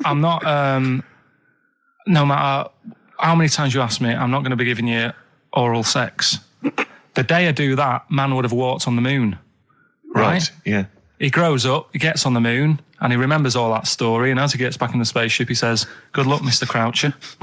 Now, do you know, I have to say, I've heard that story before, but when I heard it, the woman said, the day I give you a blowjob is the day the boy next door walks on the moon, which makes it all the more profane Impossible. and enjoyable. Yeah, and unlikely. Yeah. But yeah, no, I've heard the same story, Carl. Yeah. Look how pleased he is. I love that. Right, so not only have you remembered that anecdote, which may or may not be true, but of course you've also proven The that... day I give you a blowjob, that kid in the garden's probably going to walk on the moon and say something about giant leaps. Exactly. But, you must have heard the thing that it never actually happened. Yes, we've all heard Yeah. it. We've all dismissed it as nonsense. And moved on. Yeah. Yeah. And got on with our lives. Right, Carl. What? Should we do White Van Man? Oh, he didn't prepare me for that. We better play a track and then I'll Okay. fish out the newspaper and stuff. This is a good little bootleg track here from Meats and Poultry here. They've mixed A with Outcast. Right. Chorus is great. Is it highly illegal? It is. So people shouldn't rush to their tape machines now and press play Okay, and so record. whatever you do, don't record this now if you're recording it. Hold on, don't say anything. Well, that bootleg's going under the name of Nothing Miss Jackson, I think, by Meats and Poultry. So there you go. I do love these bootleg things because they're so pointless, but they're so enjoyable. Yeah, it's great. It's fun to do. Yeah, exactly. they're really good they're fun. great. But not as much fun as White Van, Carl. White Van Carl, absolutely. Do you want to explain the premise? Well, we take the Sun asked someone else and asked Carl. It's simple as that. That's The it. Sun have just taken a normal person. We flipped it. We're going to ask Carl the same questions about the week's news. Yeah, just basically your opinions, Carl, as ever. What do you make of, well, obviously the big news, David Beckham's broken foot? Is this a big concern for you? No, I mean, he's sad. You know, it's sadder for him more than anyone because, you know, to like be in the World Cup is like the main thing for him, isn't it? Yeah. But he's still a young lad, and I don't think he'll give up. I reckon he'll still turn up. He'll be all right. And yeah, good luck to the lad. You know I like David. I'm not going to slag him off. Wise words. Yeah, he says that like he knows him, like he's popping round for drinks later. Yeah, like we tried to stitch you up. Go on. But obviously yesterday, was it yesterday? I think maybe Thursday. The Sun printed a big picture of David's foot and encouraged everyone to touch it at midday, because hoping that this would somehow, if we all thought and prayed together, somehow that would help his foot heal. Do you believe in that? No. Any belief in that? No, you're going down the old like Yora Geller route, aren't you? Sure. And it's stupid. Yeah. I'm sure. I mean, it's nice effort and everything. It sort of cheers everyone up. Hold on, you believe in ghosts and warlocks and licking toads? Why is that any more stupid than all those things? It's not going to work, is it? All right, fine. It's rubbish. Okay. Eminem, Without Me, on XFM 104.9. I'm Ricky Gervais, with me Steve Merchant. Hello there. Little Karl Pilkington. Into the last hour, 3 hours of broadcasting to go, Karl, for us. 3. Yeah. What are you going to be doing? Three Musketeers. Because you'll obviously still be working here. You have a day job, don't you? What is it you do exactly? I make stuff. You make stuff? Like furniture? Promos and stuff. Oh, right. Sort of a bit of in talk there, but basically like little trails for the station. Yeah. That's what I do all week. Yeah. So you'll be back to doing that when we're off? You don't talk to anyone, do you, in the week? You just hide in your little sound booth thing, and you really don't talk to anyone, do you? Much? Not really. No. I mean, you might call up. Yeah. But no, I keep myself to myself. Yeah. Then you don't get bogged down in the office politics and stuff. Yeah. Is there a lot of office politics here? I don't know. I don't get involved in it. Oh, yeah. Proved your point. So when we're away and we're like out of action, who, other than Suzanne, who will you talk to of the day? How will you get a sort of feedback from the world? How will you get sort of like input and... I always, if ever I've got like a question on anything, the internet's sat there and I can just go online and find out. The internet is good. It's brilliant. But it's not all verified. What do you mean? It's not all verified. It's not all necessarily factually accurate. Anyone can put things onto the internet. It's it's freaks and things that put on things one, right? like... Here's one that I read in the week, right? Go on. About this woman. Yeah. She was a bit of a punk. And to get her hair done like she wanted it. Super glue? Right, no. She got lard. Apparently it's a popular thing, you might know. Put lard on your head. Yeah. And you put it in the oven. Oh. Now, apparently the heat that you get from the oven is different from the sort of heat you get from an hairdryer, right? And she had to do that to get the style that she wanted. But anyway, she comes into money or whatever, treats herself to a microwave, right? It's not true, Karl. Opens the door, jams the things, like the little catch, so the microwave works. She jams it with a screwdriver or a knife or something. Yeah. Puts the microwave on, sticks her head in, boils her brain. Don't be ridiculous. Right? Well, why is that ridiculous? Boils her brain. She boiled her brain. She boiled her brain. And this is what's good about the internet. I went straight from that, and there was a subject about brains. And do you know that Russell Crowe, when he dies, is giving his brain to charity or something, some sort of... some people who can do stuff with it. She gave hers to Pot Noodle. Vesta. Yeah. Oh, That's boiling a the sort of stuff. skull. Yeah. It's not true. No. It's not true, Karl. It's the same as the woman who put her poodle in the microwave, isn't it? And all It's that. just urban myths. They're urban myths. But again, where does it start? Someone made it up. Yeah. For a laugh. They're just too convenient urban myths. Everyone's you can tell an urban myth's not true because it's always this happened to a mate of mine, and when you say what happened then, they go, don't know, that was it. Was it? Was that it? Was it? Someone boiled a brain and that was it. There was no more story. Well, Were there any dates, locations, times? I think it was in Belgium. There's that one that a bloke, right, was going to get a phone call at 4:00 to find out if his business was, okay, right? And if he didn't get the phone call, he knew he was broke, destitute. So dead on 4:00, the phone didn't ring. So he went up to the roof of his office and he jumped off to commit suicide. And as he was passing his window, the phone was ringing. Oh, no. Carl, it didn't happen. Didn't happen. Think it through. Think it through. Who told that story? Who told that story? As he hit the pavement at 120 miles an hour. He's the only person who could have known that series of incidents. Also, why didn't he wait? Dead. As his life's at stake, why didn't he wait till 5 past? I'm going to give it 5 minutes just in case. In case the lines are busy. Yeah. And what sort of bloke goes out? I'll call you at 4. Okay, if your business. Well, call me anyway. No. If I don't call exactly 4, then no, you commit suicide. Commit suicide. I would, because if I don't call at 4, that's the end of it. Well, call me anyway. No, that's not the way I work. Why can't you just call me and tell me the other way? Well, I'm telling you how I do it. If you're bust, I don't call. Can't you just call to verify in case something goes wrong? What if it's engaged? It won't be engaged. Just commit suicide at 4, please. It didn't happen, Carl. The other one, right? A bloke, right? He's on a train station, and I'll tell you how I heard it. He's waiting for a cruise station, and he shits himself. As you do. And so he goes, my train's in 5 minutes, So he runs across to Millets and goes, quick, Levi's, 36.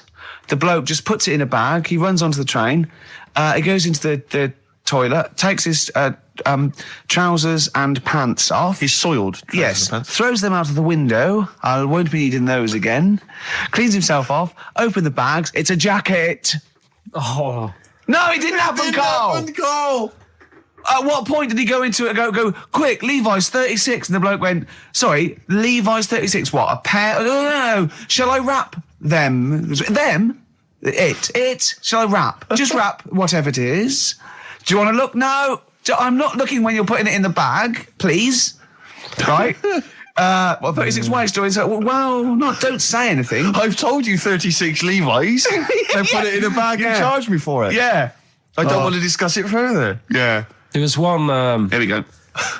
There was one about a woman whose husband died, and she had him cremated. Yeah. And made like a little egg timer out of him. Right. And she said, I did that so it can still help around the kitchen. Well, that might be true. That might be a joke. That's quite sweet. That might be true. It's a true story, again. It was all... No, not again, because the ones I just told weren't. Nor is the boiling the brains in a bag curry microwave. Head story true. Yeah. They're too convenient. Will you be buried or cremated? What? Will you be buried or cremated? I don't know. By cremated, I imagine. Like you, Steve? I don't know. It's out of my hands. Yeah, I haven't thought about I've it. not thought it through, and I don't care either way. Have you heard the one about... Sorry. I'm just worried that we're getting into a macabre world now of ashes, boiled heads. So I think we should play some music, let people just calm down. Levi's. Just think about some of the urban myths they've maybe heard, assess them. Maybe they are absolute bollocks. Yeah. And they can move on from it. Well, it's just that the death thing, right? Yeah. There was an argument on there about, do you know that Twilight Zone or whatever it was, Tales of the Unexpected? Oh, yeah. Where the woman got buried alive. Yeah. They were saying how, like, years ago, they'd bury people thinking they're dead. Yeah. And they've recently, like, dug coffins up, and then the people who were in the coffin weren't dead. They might have just been, like, in some sort of deep sleep or whatever. And they've lifted the lid off, and there's scratch marks on the thing. Yeah. And that's pretty scary. Makes you think, I mean, I hope they check these days. That's all. I'd like to play a beautiful song now by Cat Stevens called Lillywhite. It's lovely. A song for the lovers' room? Yeah. Smiths, Cemetery Gates. Great, wasn't it? Always cracking. Off the Queen is Dead. Voted best album of all time, I think, in an NME poll. I don't think it is their best album. Strangers Here We Come. I agree. I agree. Yeah. Cracking.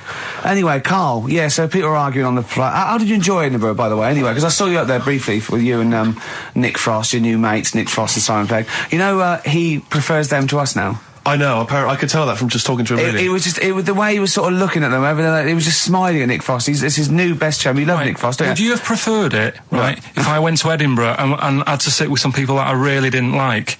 Would you have been happier for me? No, do you know? But so I had a great time with Simon and Nick, and they're nice people. But he kept going to, oi, Nick, tell Ricky that story. And Nick and Simon, well, all it was, right? And their ghost stories. He loves them because they believe in ghosts. Oh, it's not just they're that. great blokes with great sense of humour, just because they believe in ghosts. You go and tell him that. He goes, "How do you explain that?" I was going, "Well, I wasn't there." What was that one you told me? And it was completely wrong. About the. It was. Oh yeah, right. It's years ago. Oh yeah. In olden days. Oh sure. When ghosts roamed the earth. Once upon a time, you mean? Yeah. Some doctor or something who was into like the way bodies work. They got their head cut off. Who did? The doctor? Yeah, he was doing a bit of an experiment. And he cut his own head off? Yeah. Okay. And it was about, he said, when my head's in the basket, I'm going to blink my eyes. Right. Okay, sorry, hang on, let him finish. And, so the doctor has chopped his own head off, and he's told everyone, I'm going to blink my eyes. To he's in the basket, and he goes like, right, I'm going to blink my eyes about, as many times as I can. So quick, count them. And they count, and he got to like 15 before he died. Now this is how Karl told me that. Till Nick Frost explained that, Karl told me, he said, right, well, a bloke, right, he had his head cut off, and when his head was in the basket, he went, count how many times I can blink.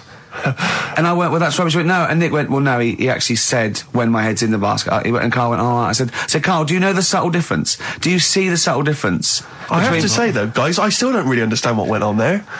You've both lost me. The story is that a bloke who'd been found doing... you mean that Karl just explained it and that was a clear version? Because I still don't know what you're talking about, Karl. Well, this bloke had his head cut off at experiments against God. He was a doctor in in olden times. Yeah. And when they cut his head off...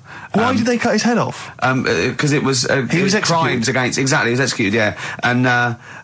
he said to his assistant, when my head's in the basket, I'm going to blink, count how many times I blink and write it down as an experiment, right? Karl told it to me, like his head was cut off and he went in the basket, and when his head was in the basket, he looked up and said, count how many times I blink.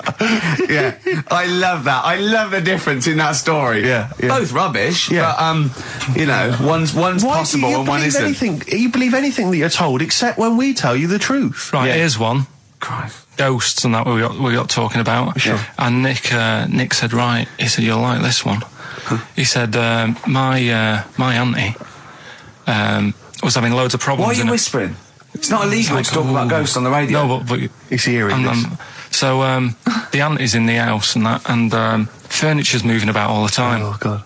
And they were like, no, Steve, he told me this one. This is such rubbish, mate. No, come on, let's listen. I'm going to leave it to you. I'm going to sit back and enjoy it. I'm just going to watch your face, Steve. Right. Sorry, so I missed the beginning there, Karl. There's an auntie in the house. Basically, Nick's auntie. Right.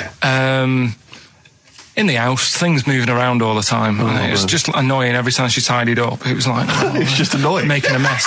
It was one part annoying to two parts scary. Yeah. So... stuff was moving around all the time, and they said, right, we need an housekeeper. Rather than having the house a mess, until we sort this out. Stop it! I've got the vicar coming round. Stop moving stuff around. Oh, yeah, go on. They said that shouldn't be in the pants drawer. Let's put all the furniture in one room, right? So just have one room that's a mess, and have all the others empty. Because I love the poltergeist can't really... It can move wardrobes around, but it can't open a door to put it in another room. Yeah. Poltergeist going, I'm just making this room messy. I wish someone would open the door so I could... Go on. Yeah, but... So all this stuff's in this room. So they moved all their furniture into one room? They put, like, the drawers in there and everything, and it was really uncomfortable, because they were all, like, on top of each other. They sat in the room with all the stuff? Yeah, they had to, because that's where the three-piece suite was. Okay. Oh, God. Right? All right. Oh, God. So they sat there, like, all crumpled up and that, but nothing can move because it's so tight. I think things were trying to move, but everything was so tight. They foxed that poltergeist. So anyway, one night they sat there, like, sort of a bit awkward watching the telly and that, and they hear some banging in the next room. So she goes, oh, God, what's that? Oh, he hadn't moved in, had he, the ghost? So to some of the empty rooms. So there's this He's moved some friends and family in. There's this banging about going on. No, she gets up, right? Yeah. And what it is, they had the baby in the next room because there wasn't much room for the cot. Right, so they left the baby with the ghost. So they go into the room where the baby is, and the banging is like, do you know those plastic balls you get that you can chuck around the room and, like, they go mental? Right. The ones that you chuck once and they keep bouncing for ages. Yeah. that was bouncing around the room. Wow, what, the baby had thrown it? Hitting all the walls, and the baby was there, stood in the cot, sort of laughing. Right. And looking at the ball, and wherever it looked, the ball went. Yeah. And then she said, stop doing that. Yeah. And the ball just stopped. Did it? And it rolled a bit and stopped. Right. So the baby had thrown the ball and it was watching it as it bounced around the room? It wasn't throwing it, it was in control of it. No, the point is, Steve, the baby had been doing it. It would have been the baby all along. The baby had been messing with the furniture. It was So the it's baby a that had the super power. baby. Yeah, it's the baby that had the power. Special baby. It's a baby that had the power. It's What a baby that had the power. What- the what's power the power? of telekinesis. Right. They were then trying to convince me that telekinesis was not like all the other stuff that I didn't believe in, but that was a science. Right. Telekinesis was possible. Yes. Yeah, it's not like ghosts and demons and all that stuff. Telekinesis is different. Yeah, That's yeah. science. But Nick's auntie saw it, and I love the fact that you're telling me that someone else's auntie saw it. So I should be satisfied with that. Yeah. I should be satisfied with that. I mean, So does she still live in one room with all her possessions? no, I think the baby grew out of it, apparently. it grew The up. baby grew out of it. So it doesn't use its telekinesis powers No. anymore? Well, no, it's like in Carrie, innit? She was upset for a bit, and then she got over it. Okay, I'm just going to say one thing, Carl. That was a film. Do you want to play a record or? Get free. All right, on XFM 104.9. Can I just tell you a story that Carl told me a couple of weeks ago? Is this another ghost story? Another Yeah, spooky it is, story? yeah. I called him out. I was, what are you doing? He said, I've just been reading ghost stories again. He said, you don't believe in them, but how do you explain this? Right, I went, go on. He said, I'll tell you as he told me it. He went, bloke, right, just sitting at home, doing, watching telly with his cat. And, the phone rings, and it's a bloke going, is that fire, in your oven okay now? 'Cause your wife called. And Carl went, well, 1, there was no fire in the oven. 2, he wasn't married. I went, right. Go on. He went, well, then, right, there was a knock at the door and there was 2 sort of people in sort of white coats and they came and said, we've come about that fire. Your wife called us. He went, 1, there isn't a fire in my oven, and 2, I'm not even married. Right? And he said, and they saw the cat, and they looked at the cat. It looks a bit weird at the cat came out, nothing. He said, and then he went back, sat down, phone rings, and they said, did they sort out the fire in the oven that your wife told us about? Oh. He went, 1, there is no fire in my oven, 2, I haven't got a wife. And Carl went, what do you think of that? I went, that's not it. He went, yeah. I went, That's the end of the story. What? He went, well, how'd you explain that? I went, explain what? I thought he was going to say, a year later we got married, but she died in an oven fire. Right? I thought it was going to be that. And I went, That's what? people winding him up. Yeah, or someone did report a fire oven, and their name was Johnson, and they looked up Johnson, they got the wrong thing, it was the gas board, and they sent around to the wrong person, right? You know, he went, yeah. I said, I explained it to him, he went, yeah. Why did they look at the cat funny? Oh, man alive, Carl. This is really weird, right? I was in my house once, right, and the doorbell rang. Yeah. Right, I opened the door, there was no one there. Yeah. Right? And then I looked across the street, There's some right, and kids there were some running kids running away. Yeah. Now, how do you explain that? Yeah. There was another time, right, where, like, I opened the door and there was a bloke goes, you've ordered pizza. I went, I haven't ordered pizza. And I heard my mate upstairs giggling and putting the phone down. Yeah. How do you explain that? Carl, seriously, why did you tell me that story? What do you think that was weird about that? The fact that it was 3 different people. Is this all the information? Is that the entire story? It was 3 different people. Did you fall hassling asleep him and not read the about end? A fire that didn't happen, about a wife that didn't exist, and a cat that didn't look happy.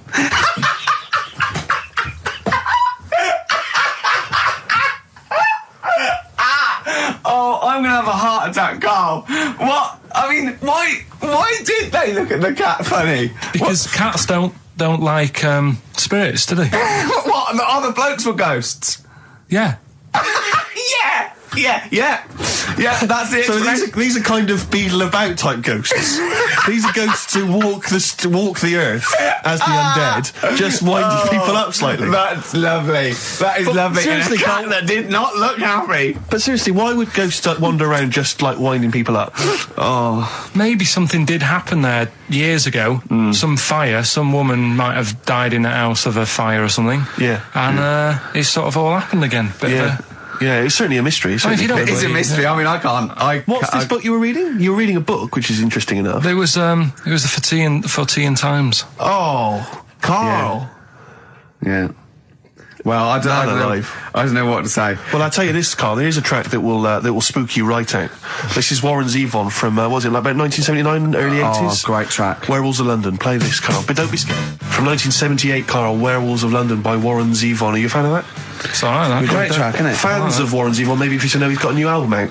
As we speak. Although, if you're a fan, you probably know that already. Yeah. If you aren't a People fan. who hate him would be interested in knowing that he's got a new album out. Yeah. Do you believe in, I think lycanthropy? Is it not called? What's that, sorry? Lycanthropy. What's lycanthropy? Isn't that werewolfism? Really? Isn't it? Do you believe in that, Carl? They've found stuff, haven't they? They've found kids walking about who are all hairy because they've sort of grew up with wolves and that. Yeah. So No, you see, two things there. You cannot take on acquired characteristics genetically. So if you grew up with wolves, it wouldn't suddenly make you hairy.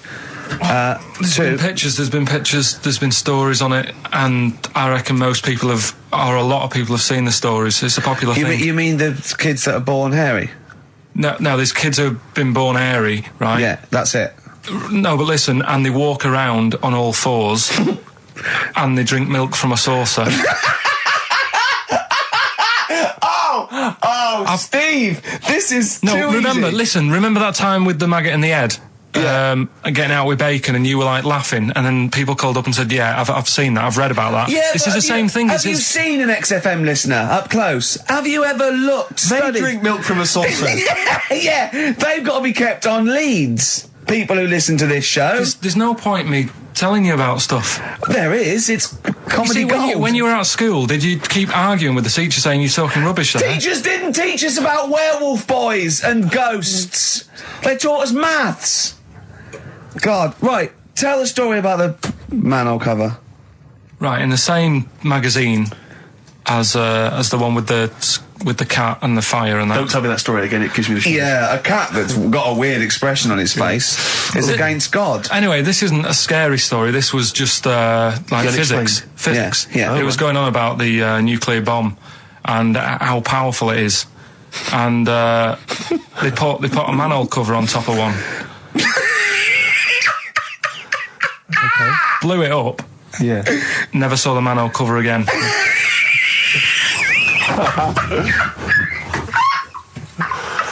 Man alive, Carl.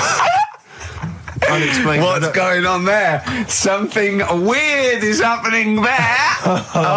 If anyone has ever seen that manhole cover, please get in touch. We'd love to know where it is. Oh, that's fantastic. What sort of experiment is that? I imagine all these scientists on multi-billion-pound research budgets, they're going, we test everything. What would you do to a manhole cover? Don't know. That's like letting a couple of students yeah, exactly. have control of a nuclear Do you reckon it can Let's send a put this traffic cone into orbit? Go on then, put it on there. I love that. Imagine that. What value is that? I might tell you what we could do. We could put the manhole cover on it and aim it, and then blow the bomb up, and the manhole cover would have someone's eye out.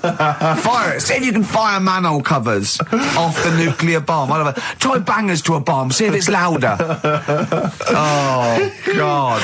Okay, listen, Carl, play another track, and then afterwards, can we probe your views on the week's news? If you want. We'll do a bit of a white van Carl session. Smashing Pumpkins. Today is the greatest, because we're back. That's true enough. All right. I hope people, Rick, were listening to that loud in this lovely summer's day. No, not too loud. Well, don't don't annoy people. Now, this will scare you. Now, Carl, you will be a little bit unnerved about this. Have you seen the film Jurassic Park? Yeah. You know what happened there? Well, according to the Sun here, it says scientists are planning to clone mammoths for a theme park. Look at his face. Look at that. He looks like a dog caught in the headlights of a car. He's terrified. I love Carl. He sprung to attention Carl. there. Is that the best news you could have? Man moths.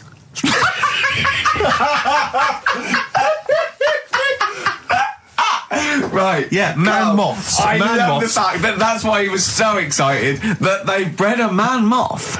What is this? Yeah, it's a human being that hides in your wardrobe and eats the entire jacket in a day. Yeah. What do you mean, man moths? Mammoths. Mammoth, the big hairy cow from the Ice Age. I mean, elephant. You're not so excited about that, then? You can take or leave bringing back mammoths to life, but a man moth... A man moth is a different matter. Oh. If we'd have never brought that up, he'd have gone and told someone now, they've bred an half man, half moth. This is how things start. This is what we mean when you hear these ghost stories. Are you slightly deaf? Is that it? When you hear these stories, you're slightly deaf. And his head was in the basket, and he went, count how many times I blink. Is it... Carl, is English your first language?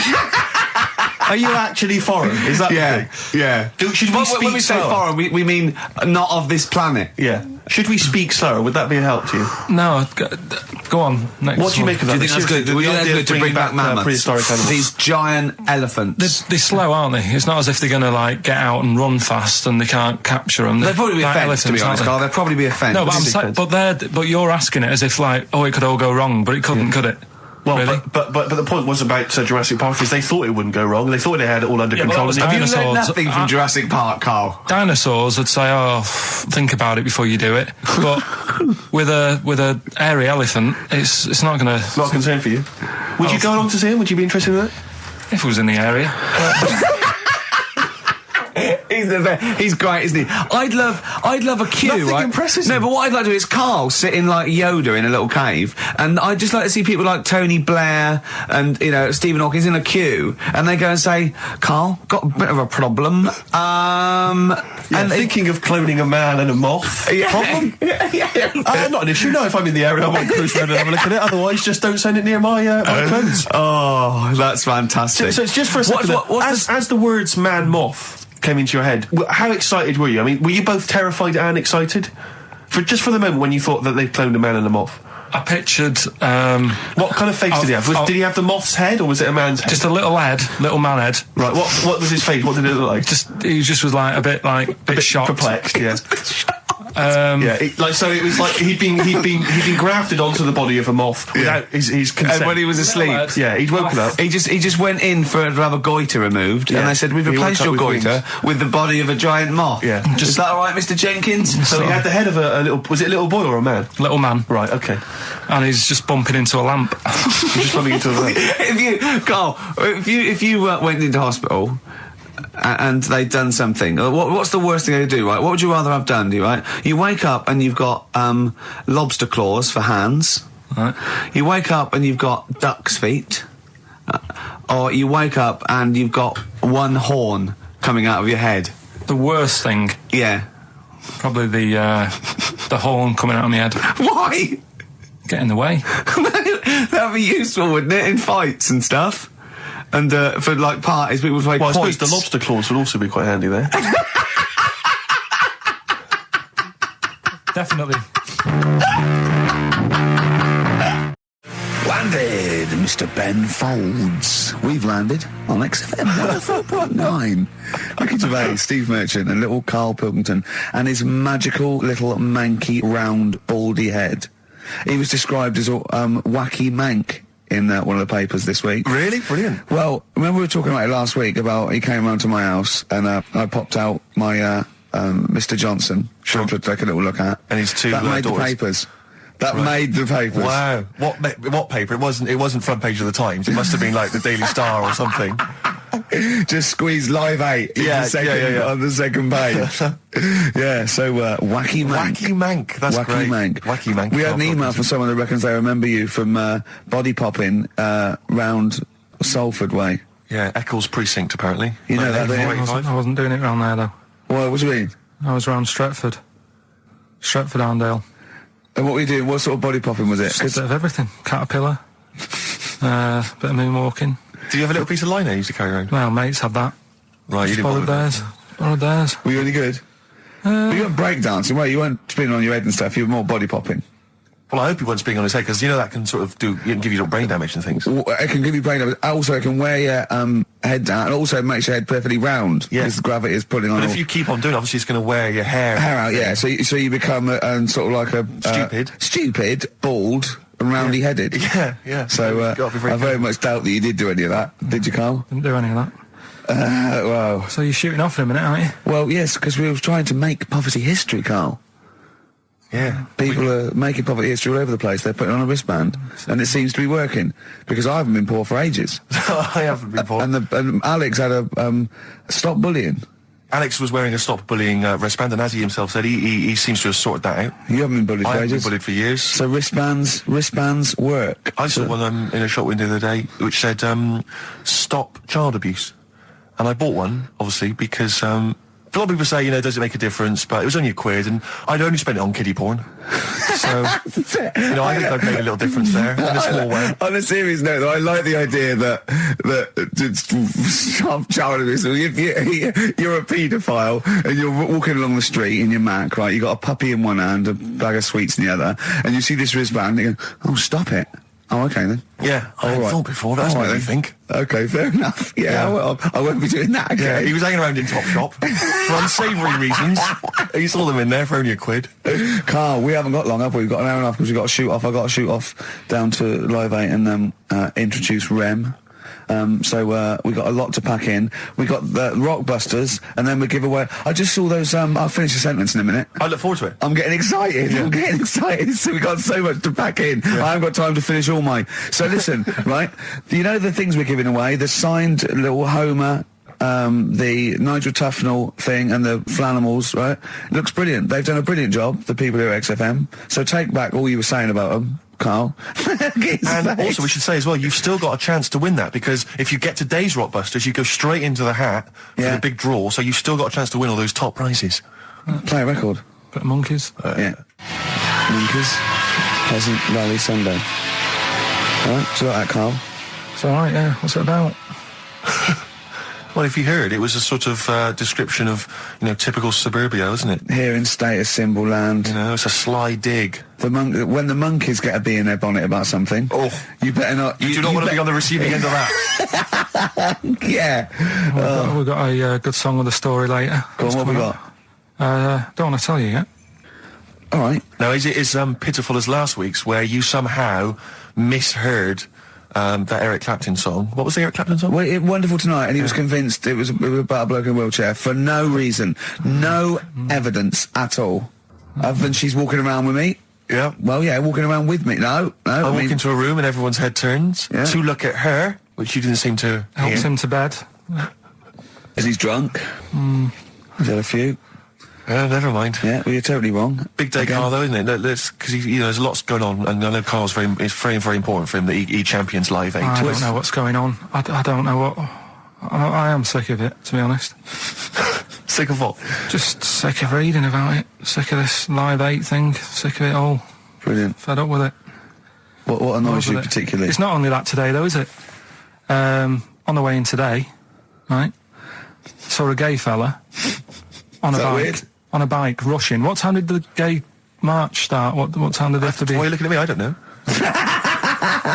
No, but he was rushing, left it late, so he'd had a late night again. So my point's right about him. What was your point about, just to people who've just tuned in? Well, the fact that they go out late, so they sort of have a nice night out from about 11:30. They're riding in the jeans at like 10:30. In their jeans. They're leather trousers. But anyway, right? So they're cutting the back out of their leather trousers about 10:30 at night. I'm on the way in, right, and I see one stressed out, rushing, right, on a racer, wearing high heels. Oh, I love you. He's 50's dad, isn't he?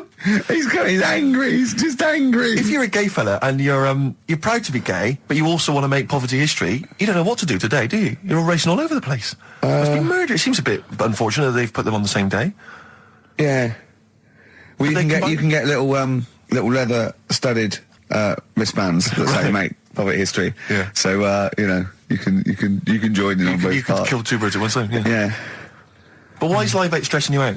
It's for a good cause. You must have, I know we've discussed this in the past, and you don't really know what you're talking about. But I mean, maybe that's the problem. I'm just, I don't know. I mean, I could have told them ages ago that there was no way that they were going to pay it back. I knew that was going to happen. I love that. But they didn't consult you, did they? When they were handing out this money willy-nilly to people who were dying, you could have had a quiet word with them. All I'm saying is, you could have said to Harold Wilson, Harold, you're not going to get this back, mate. You're not going to get this back, mate. When I wanted a mortgage, I had to supply 3 wage slips. is what I'm saying. I was double checked out loads of times. I'd like to see, have you ever seen that guy Alvin Hall, who gives financial advice to perhaps teenagers who don't know how to spend their money wisely? All right. Perhaps like send him over there. He's the guy with the bow tie. Oh, yeah, You know yeah. what I mean? Yeah. Like, send him over there and just sort of have a chat with him and say, make a list of what you're spending it on. So he's basically, will you be annoyed if they drop all debt and double aid and everything? No, because I mean, you know, people sometimes need help and that, don't they? You've got to help people out, but Yeah. it's how many times is the thing. You know what I mean? Let them off. But do I? I've got this monthly payment at the moment, haven't I? Yeah. I'm paying for tools for people out there who need a drill to build a house, or whatever. Yeah. Am I now in my right to say, well, you can't have it all? Do you want the drill or do you want the debt cancelled? This is what I'm saying. I'm just, I'm all happy to help people out. Do you think they're taking us for a mug? Is that what you think you might be taking? We'll see, won't we? Time will tell, won't we? You know what I mean? If next year at the same time Geldof's putting on another gig, I'll go, what's going on now? Geldof putting on another gig and the mean fiddler. What's going on now? I think you're missing out on the true meaning of today, Carl, which is an opportunity to see Keane for free. I think that's the problem. I don't want to go. I don't like crowds and that, do I? Right. Can't be dealing with that. Don't like big crowds. People, because I was talking to people at work about it, and they were saying, it's a big occasion, it's one of them events, like, you've got to be down there, because in years to come, when they say, were you there, I don't see what's good about having a memory being stuck in a crowd of 150,000 people. I'd prefer to do something nice. Say if I have like a nice cake and a cup of tea, right? In years to come, when they go, do you remember that day when we were all cramped and what have you? I'll go, no, I was on a nice cake and a cup of tea. So I've got a nicer memory than them. So I believe in doing something nice on a big occasion. Do you know what I mean? On a special day. Do something nice, remember that? The thing is, you have got a nicer memory than them, because when you look back and say what you're doing 20 years ago, your memory will tell you were actually having a cup of tea and a cake, but with a chimpanzee who could talk English. That's what your memory will tell you. You're thinking, I was out with my mate. I was out with my mate Marty. He's a chimp. And it just you'll be in cuckoo land by the time you're 50. You'll be just going, it was great that day. Remember Suzanne? I don't know what talking to Suzanne. She's left you. She's left. She's had enough of you waking up. Well, she's down in Hyde Park watching Bed Shaped live. She's not worried about cake and a cup of tea. Have you ever done a march or anything, though? Have you ever sort of... What are you saying? Have you, you're having a go at me for not getting behind it all, right? Which I am, because I've got more standing orders going out of my account for charities than anything, right? But have you ever got behind a problem? No. I don't think I have, to be fair, no. No, I am quite slack in that respect. It does take a lot of effort, though, doesn't it? Well, it depends. What sort? Well, if you're going to do one of those walks from John O'Groats to Land's End or something, that's a lot of time commitment. There's one, I tell you what, there is one that looks all right. On Portland Place, just off Oxford Street, there's always just a little Chinese fella sat on the pavement, right? Oh, I've seen him, yeah. What's that all about? Yeah. He's just sat there with a poster, but you don't know what it's for because it's in Chinese. Yeah. So he's just always sat there. But that's for me, that's the sort of march I want, where you just... And he's only there when it's sunny. If it's raining, they don't bother. I tell a lie, I did pop down when all those women walked through London in their bras.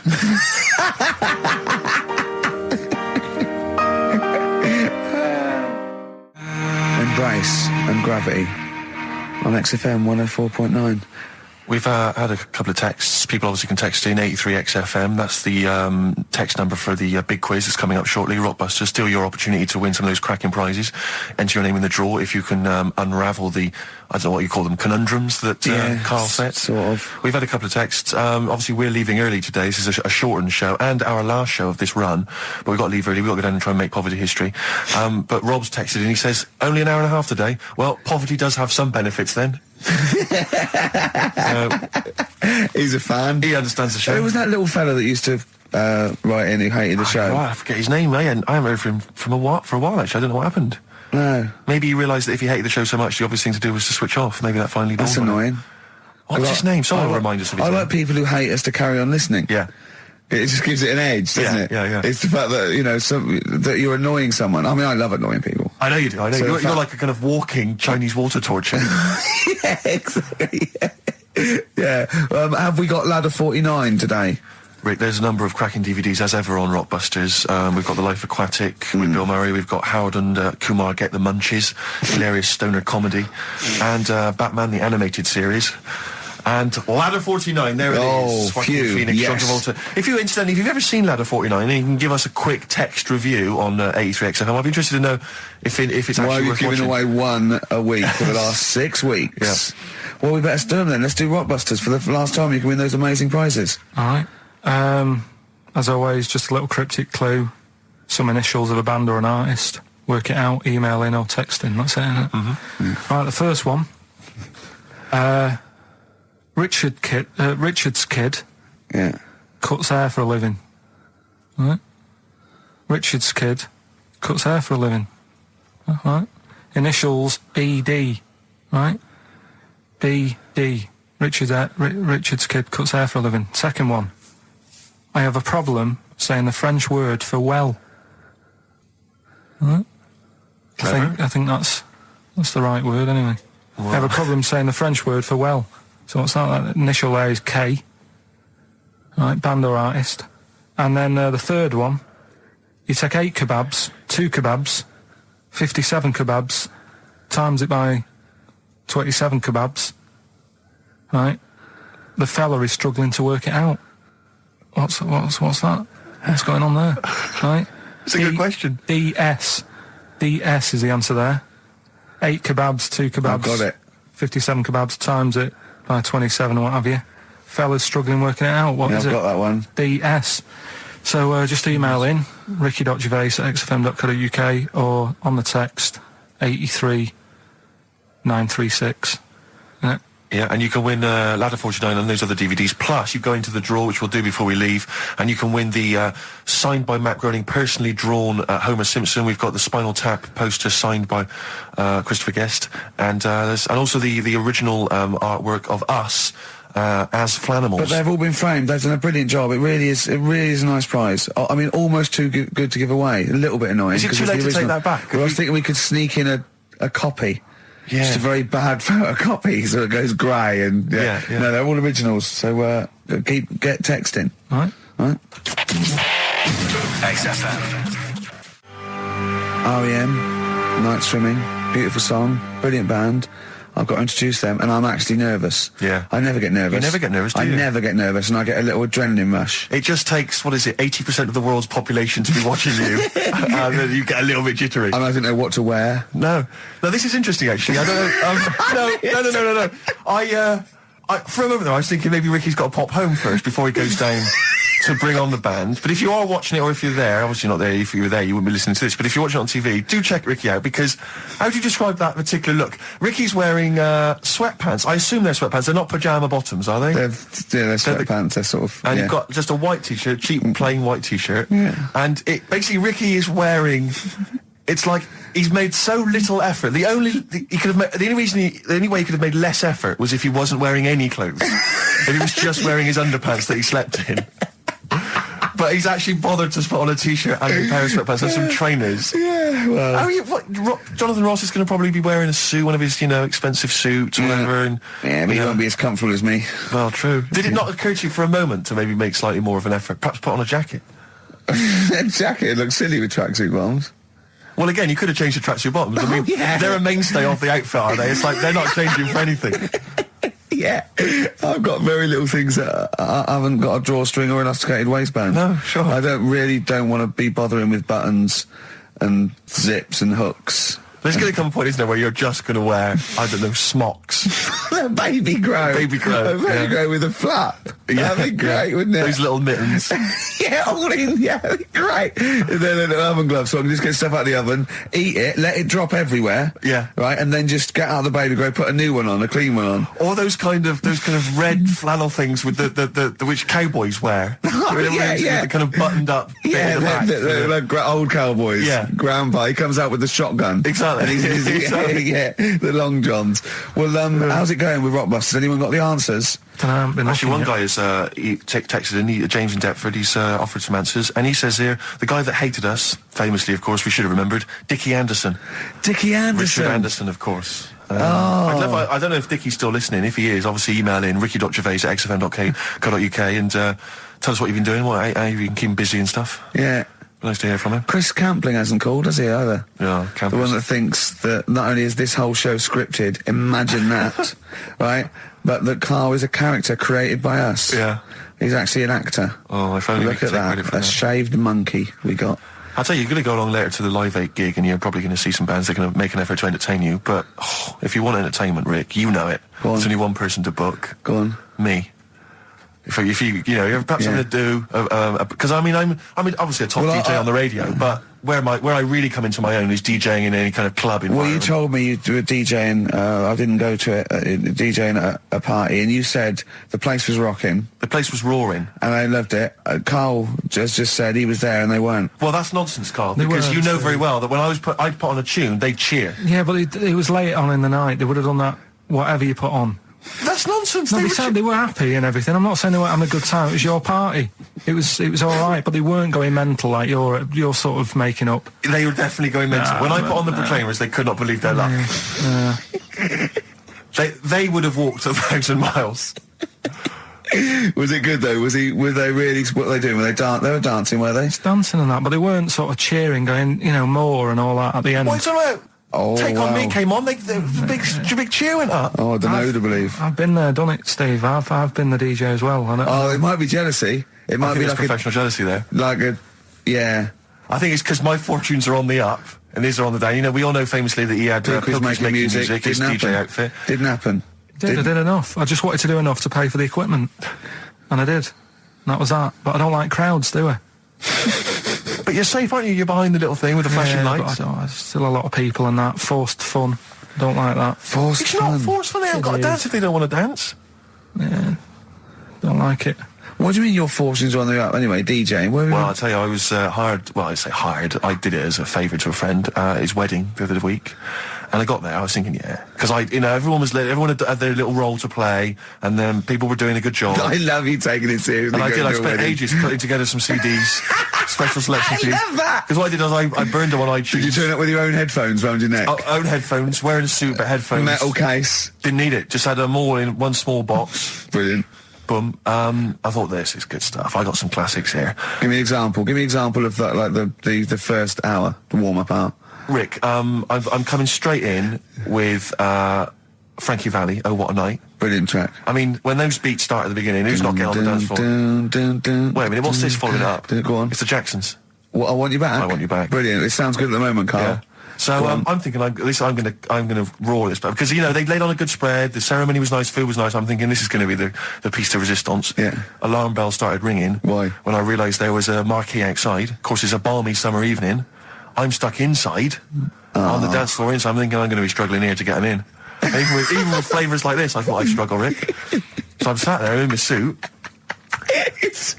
I'm sat behind this little DJ console. I've got all the big numbers. There's one or two people making some token effort, but frankly, most people are outside everywhere. no. I was livid. Of course, they couldn't hear it out there. So I was playing to an empty room, really, and I was furious. I was absolutely furious. Because, they're wasting my time. They're wasting now. I could have just stuck the CD on and They're gone out. wasting Frankie Valli's. Frankie Valli's They're time. wasting the Jackson 5's They're time. wasting, D-Light's time. Yeah, yeah. And so I'm sat there, and there's a couple of people making a cursory effort. Mainly when they come to get a drink from the bar, they might have a little quick, couple of twos. You shout, we don't want your Not lot. interested. All of you or no All one. of you or no one at all. And then there's a microphone set up because people have been doing speeches. This little girl gets on the mic, right? It's being funneled through the speaker system. So every time I put my headphones on, Miss Dynamite, was it? It wasn't sadly Miss Dynamite, although she decided to have a little go at MCing. She was screeching a little head How off. old is she? Oh, I don't know, 8 or 9. At their most annoying. when children are at their most annoying, because they got a bit of confidence there. They're a bit cocky. They're not shy anymore. They're a bit arrogant. Yeah. She's screeching her head off, so I'm playing, and she doesn't know it. your face! I'm playing into the groove. No one's getting into the groove because she's going mental. She's just going, what's this? What's this? I don't know what this is. Play something I know. I'm thinking I haven't got any bloody DJ Otsu or Crazy Frog. I'm not going to play what you... So she's just screeching along, ruining it for everyone. And I say everyone, there was no one there. So she was ruining it for me. I bet you were really I was angry. furious. But of course as well, every time she screeched, it went through my headphones. So So, of course, and then her dad comes along, right? And I'm thinking, all right, he's seen what's happening. Just imagine you in your suit, sweating, getting annoyed at someone ruining your set that no one's listening to. I think, her dad's coming over. He's going to put pay to this. He's realised that, she's causing a disturbance. He comes over there, joins in. No. Sits her on his lap. He's just saying, she's having a whale of a time. I'm thinking I'm furious. I'm thinking it's his responsibility to shut her up. He's not going to do anything. What can I do? I can't step in. No. And I know very well that if I interfere, he's going to say, oh, well, she's enjoying herself and no one's dancing anyway, and we've just got into a fracas. Yeah. And I didn't want to start a fight. No. Because I don't know, but he'd have knocked you out, wouldn't he? Someone would have got knocked out. And I'm not saying who it would have been, but, but there were, to bear in mind, Rick, there would have been two of them. And, so I didn't want to get into a fight with him. And, anyway, so I'm playing. Anyway, so my friend came along, he realised what was happening, and I didn't have the guts to unplug the microphone, because he'd have known, you see. Yeah. So I got my friend to do it when she had her back to it. So he pulled the plug out, the microphone went dead. She went, what's going on? I went, I don't know what you're talking about. I said, I don't know. She said, where's the microphone? I said, you must have broken it. I don't know what's going on. Someone will probably make you pay for that. And anyway, at least we shut her up. That is great. But it really went from bad from worse. And there's that thing when you panic, you start panicking. So you're putting on a lot of flavours that you would have saved till the last hour. What are we talking? Boom, boom, shake. Exactly, you're throwing him in early. Love Shack's coming on way too soon. Really? Oh, Love Shack before 11. It's heresy, but I had to do it. But anyway, in the end, I made the bride go and get some people in. I said, look, it's your special night, all right, and they're going to enjoy this. I'll be honest, love, this is a washout, and it's up to you exactly. to turn this wedding around, or I'm walking. And I tell you, they're going to have a sour memory of this evening, unless you bring some people in. Get everyone in dancing. So she got him in at the end. Brilliant. And I'll tell you this, Carl, I mean, I don't know what you say, but they were loving it. They were absolutely loving it. A bloke came over and said, have you got Amarillo? I said, no, but I put on something even better, Delilah. Wedding crowds always go for Delilah. A song, of course, about old man killing his wife. It always goes down very well, strangely, at weddings. They get into a sort of hokey-cokey thing. They went berserk for it. And I was following it up with, I had the monkeys, I had all sorts going on. Brilliant. Of course, you know what happens. What? I'm going great guns. People are absolutely loving it. They're rocking it. I throw in, I had something cracking on at the end. Come On Eileen, of course, was on. People were going berserk for it. Which is unfortunate because the bride's name was Eileen. Yeah. And then the bride pipes up. I'm throwing the bouquet. So they all traipse off outside again. Oh. I was furious. Oh, no. I plugged the microphone back in. I said, what are you doing? We got, but they went out there. And, of course, you can't get them back once they've done that because all the women are running around. I got the thing. And then they got to wave everyone off, throw the confetti. They ruined your day. I was having a great time and they ruined it. She ruined your special day. She ruined my special night. Oh, no. It's on her head. What would you put on about now, Carl? What if I was DJing? Yeah. Probably about a world party. Go on then. Interesting. Put the message in the box, put the message in the car, drive the car around the world, and I'm imagining, Rick, that message is make poverty history. That's world party, put the message in the box. Yeah. Can I just say quickly while I think of it, we get a lot of emails from people, a lot of texts saying, can you send a big shout out, stuff like that. I've just looked at one now, Scott and Julie in Australia listening, they want a big shout out, big shout to them. But there's so many people that do it, and I'm obviously just want to say, sorry we never get to your emails. We're very, very lazy. We never really get to look through them. But we obviously do appreciate you emailing in, texting in, stuff like that. And also, can I send a big shout out to my grandparents, who I believe might be listening on their new digital radio? They're pretty high tech. Very nice country. Yeah. Are they the merchants of Bristol? Merchants, yeah. Props to them. Props to them, yeah. It's a slightly truncated show, isn't it, today, Carl? We've got I don't like change, and that's what's happened. I'm not. You don't, do you? You're like Rain Man. Yeah. He really is like Rain Man. Anything change, he's got to get in a little routine. You can't. I don't like to. I'm not like Suzanne's mum and dad and what have you, where routine cannot change no matter what. Like what? Well, we've talked about it where if it's a Tuesday, I'm having sausage, egg and chips no matter where I am. That's what they're like. Right. That's what they'll remember, actually. When I'm saying about stuff about Live 8 and all that, people will remember.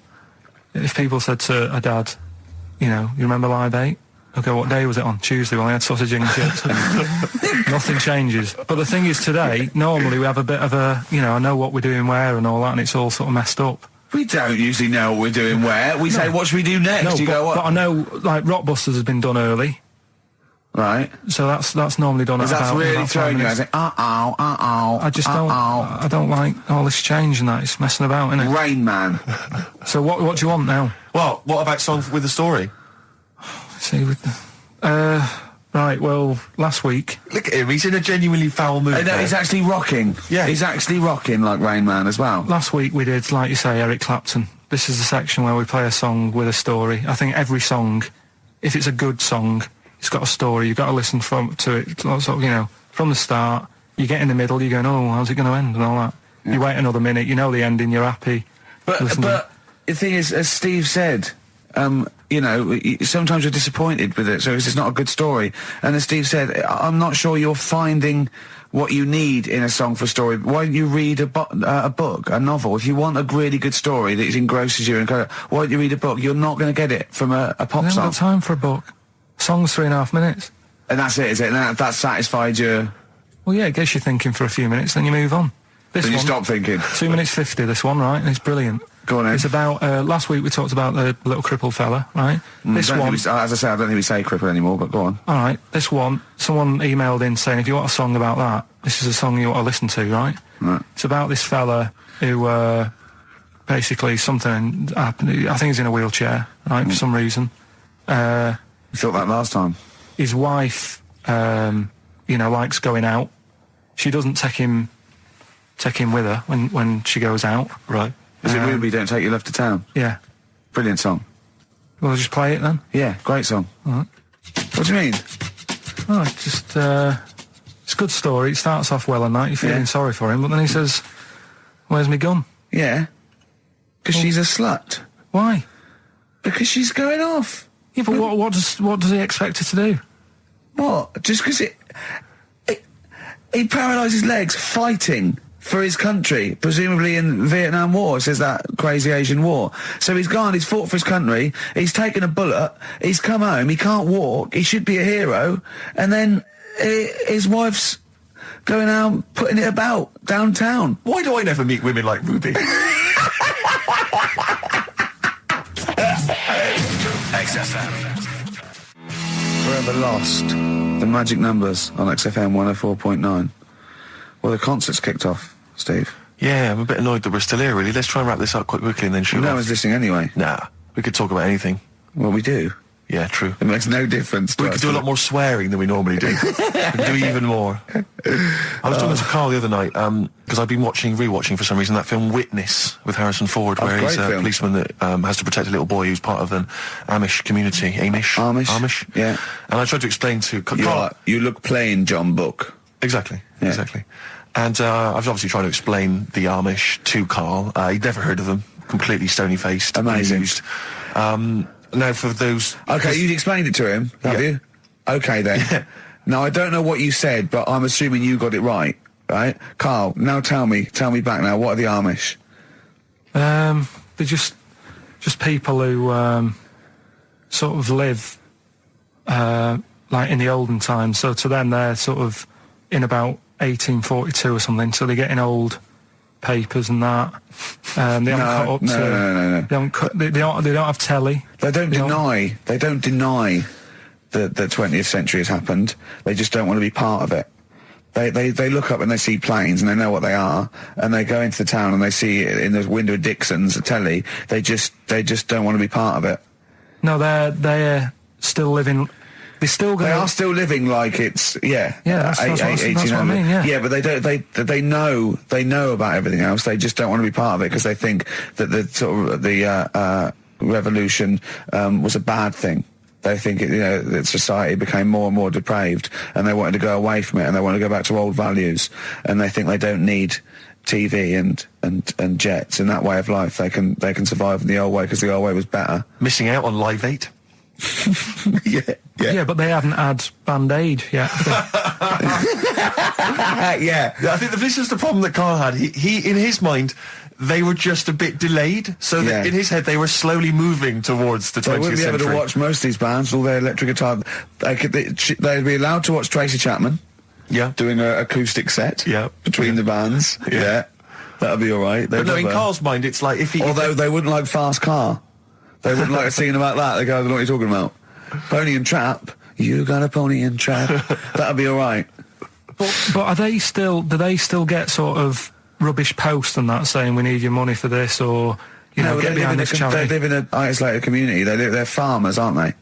They're farmers. It's an agricultural community, and they're obviously very staunchly religious. In actual fact, it would suit you very well, because you hate crowds, you hate groups of people, you don't like the modern world. You'd love it down there, wouldn't you? He wouldn't like getting up at 4 o'clock to milk a cow, though, would he? Well, no, but he'd get used to it. Go back to bed, couldn't you? It's probably out. I mean, have they got anything to do with the Hare Krishna people? No, nothing at all. Because out of all the religions, that's, I'm not a religious person. I don't understand. You're only saying Hare Krishna because you've got the head. That's the only reason you think it'd be... I'm halfway there. Yeah. But the thing is, out of all, you just what was that? Money just fell out of my pocket where I'm nearly laying down. That's the danger of wearing sweatpants everywhere you go. I'm only ever lying down in a chair. No, I'm I've never been a religious type. If people want to do it, I let them do it and what have you. Good of you. But out of all of them, I want one that's not going to take over your life. I don't want one where you've got to get up 3 times a day and you've got to go and pray and that you've got to get up early. Forget that. It's getting in the way. But if it's something like, I was walking to work the other day, right, across Oxford Street. There's a little Hare Krishna fella there, and he sort of had he had a leaflet and stuff, and he said, are you interested? And I said, what do you do? And he said, well, we're against getting stressed out and what have you. And he gave me a plum. They hand out food for some reason. But I sort of asked a few questions. Just the imagery. These 2 bold people, one of which is wearing an orange smock, holding a plum in the middle. He hands the other one a plum. It's almost like you can imagine some kind of religious painting. Exactly. Yeah. But what is their sort of main thing? Because he didn't really tell me that much. He was a Japanese bloke, so I didn't know what he was saying that much. Why? He wasn't speaking English? Not very well. He wasn't the best sales bloke to send out for them, is what I'm saying. Yeah. But what's that? Are they? You're saying they're nothing like? Well, I believe Hare Krishna is a kind of as an offshoot of a sort of Buddhist faith. It is. I think they are Buddhist, aren't they? Yeah, and obviously their kind of trademark, as it were, is that they have to say. I believe they have to say Hare Krishna, Hare Krishna in a certain rhythm, in a certain order, a certain amount of times per day. That's why you see them walking down the street saying Hare Krishna, Hare Krishna, because it's actually a sort of religious chant which they're obliged to do. So you see, even if you go into the Hare Krishna faith, you may find yourself, in Tesco or whatever, forced to say Hare Krishna, Hare Krishna. Out loud, not just thinking it. Yeah, no, out loud. You can put it on an iPod and you can put that on an iPod. No, it doesn't count. No, I think you have to actually say it. So I guess that kind of eats into your social life a little bit. And there's the wearing orange as well. Particularly frustrating, I imagine, if you're in a cinema or a library. A little bit awkward there, midway through. Or Star you Wars, live next door to a bloke called Hare Krishna, who constantly thinks you're calling him. Yeah, that probably. Yeah, so that's in this. I mean, I don't think we've quite done the Hare Krishna faith its full service there, but so interesting to you. I mean, you got handed a plum. You've been treated well by them. Yeah, well, but he couldn't tell. I just wanted to know how much time it would take up. What are the benefits? What can you do? What can I you think do? the benefits are they probably don't get stressed out. They've probably got that sort of that zen, that chi-ness about them, where they try and interact and quite meditative. Yeah. I've got some nice trainers as well, don't they, with their orange. What are you looking for then in a faith, Karl? You say what are the benefits? I mean, obviously Catholicism, you get the communion wine and bread, so... Yeah, but I can afford that. Right. Probably, just I like the Crusaders. I was forced into joining that as a kid, because a mate sort of joined it, and he sort of said, are you joining? I sort of swore at him. I said, I'm not doing that. Right. Yeah. He said, right, if you don't come with me, I'll tell your mum that you just swore. So I was like, oh. So I went. So I went along, and I used to just go on the Friday when they played, Sabutio and stuff. And then I went on one Sunday, and it was totally different. There was no Sabutio. There was no sort of table tennis. The thing where you hold a thing and knock things over. Skittles. There was all that on a Friday. Went on the Sunday, it was rubbish. He said, right, sit down in this room. They gave me a Bible. Thought, this looks too heavy, this is too big. I'm not interested in this book. And I never went again. I used to hide on a Sunday when they came round. And that's been the only sort of... Why did it suddenly turn out to have to hide on a Sunday when they're coming round? Because they wouldn't leave. They wouldn't leave. Who was it? Were they adults? It was sort of a Well, he seemed like an adult to me at the time, but he was probably about 27. Well, that is an adult. Yeah, but do you know what I mean? He seemed a lot older when I was a kid. Yeah. And he came knocking and that, and he used to say to me, Mum, I'll just tell him I'm ill or something. And he used to hang around to see if I'd eventually come out to play and that. And if I did, I think they would have grabbed me and took me there. I love the idea that for you, religion has to bring with it some kind of gift. It's like, join our faith and you get an alarm clock radio. It's like something like I think religion does bring a gift. Usually, it's the gift of the Lord. Well, the gift of everlasting life, isn't it? And that's the problem with it, A lot of people believe in it because they think. But for Karl, his feeling is like that should be a given. That's safe. I'm definitely going home with eternal life. But what else can I have? Is there an iPod? You have to have a religion because obviously I don't have a religion. I don't miss it, and I wouldn't want one. I'm an atheist, and that's out of belief. That's out of logic, and we don't get into the politics or the morality of it. Why do you feel you need a religion? Why don't you just get a hobby? Well, I didn't want one. I don't want one. I just was saying that, if I was to get one, which one would I go for? Is what I'm saying. I'd like to see you perhaps as a Jew. I think Judaism would suit you well, I think. What are the hours like for that? Tough. Can be tricky. That's what I mean. I don't want anything that's, And they have a day where they don't eat and stuff. I couldn't be doing that. So then they have days when they eat too much. Yeah, but what happens if I'm not that hungry that day? Like I say, I don't like change. No. I like my Cheerios in the morning. I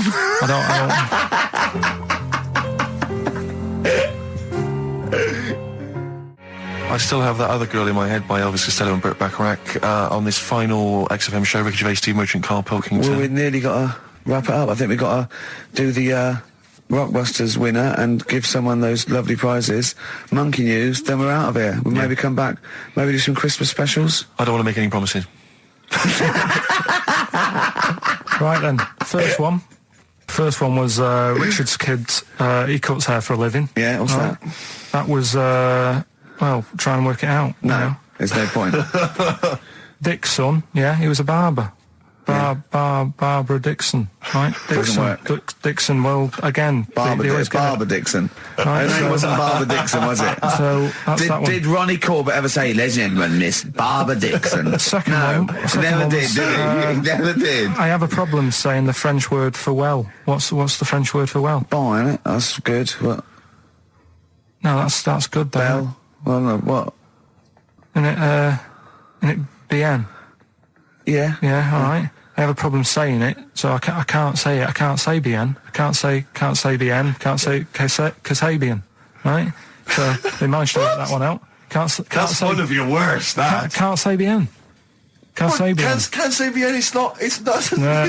And the last one. Work. That's terrible. 8 kebabs, 2 kebabs, plus 57 kebabs times 27 kebabs. This fella is struggling working it out. What's the answer there? DS. Right? A Donna sum. Right? So he's struggling working it out. It's a Donna sum. Right? So they got that right as well. So what was the answer? Donna Summer. Donna Summer. Yeah, Donna Summer. So just pick went one, out on a Steve. high then. Steve, just pick one. We went out on a high. That was shocking. What about let's have a look. There's Well, it's the first one to get all three. Steve, what's the first one with all three? Well, there's so many here. Yeah, but this is the first one that came through in time-wise. probably that one. No, I don't like Rob because he's been slagging us off. In fact, no, let's give it to Rob. If he's the first. No, to be honest with you, Rob's been slagging us off, but at least he knows. I mean, at least he's got some taste. Yeah. Yeah, well, what if he was the first, then Rob's the winner? Well, give Rob, he gets a Ladder 49 and a bunch of other DVDs. But that means he goes straight into the hat putting him for in the there big draw. I'm just going to write his name now. I'm going to throw that straight in the hat. I can imagine that no one, even the people who've entered, are that excited. Not because the prizes aren't great, but I'm worried that they don't appreciate it, Rick. Do you know, I get the feeling that our listeners, they just don't appreciate the fact that we've gone to all this trouble. We've got the Homer Simpson drawing and things like that. I just feel like these people don't deserve it. And do you know what? It's weird. I just wish we had a better quality of listener. Like, people who listen to Radio 2, they deserve it. You know, they're elderly and infirm, some of them. It would really cheer them up. But our lot, you know, drug addicts. Yeah, let me pick it out. Truck drivers. So I've just put all the names in the hat, all the previous winners from the previous weeks. And who's put it out? Is Pilky going to put it out? Do you want Pilky or do you want Ricky? Oh, well, let's have the shaved monkey do it. All right. Plunge your hand in there. It's just, that's one, isn't it? That's it, just pull that one out, check who it is. Right, it's Gavin Thompson in Edinburgh. Well done, Gav. Are we going to get them up there? That's not his problem. You got to post them. You got to pay. They're amazing prizes. Yeah, but the Spinal Tap one, it's about 5 foot, isn't it? Well, they can post it. It'll cost them a few quid. It's a radio station. I think you should have to come and collect it. No, just because then it'll at least it'll prove that Where's he's he interested. from? Edinburgh. Give it to Bob Geldof. I'll give it to Bob Geldof. He's walking up there. He can talk. XFM. Chewing breaks. Fishing for a dream. That's what we're fishing for, isn't it? We're fishing for a dream today. What's that mean? Poverty. I don't know. I don't know what I was talking about. It doesn't matter what you're saying, Rick. No one's listening. No one's listening. Well, we've got to finish anyway. Think about the fact that think how small our percentage of listeners is anyway. Anyway. And then you two are on stage at the moment. This is like broadcasting during Christmas dinner. This is the same. It's just on the hospital radio. Yeah. Yeah, exactly. Where everyone's got an iPod for Christmas. Yeah. On the ward. yeah. Well, we've just got. We're going to go through. We're going to go through now till 5:30, and I've got to rush off. I'm afraid to Live 8. Don't apologise, mate. When people see the glam that you're bringing to that event, they don't even care about the people introducing it. Comedians going, ladies and gentlemen, just get on with it. No, I agree. No, I've got a good joint here. 2 blokes will get on with it. Bring on Madonna.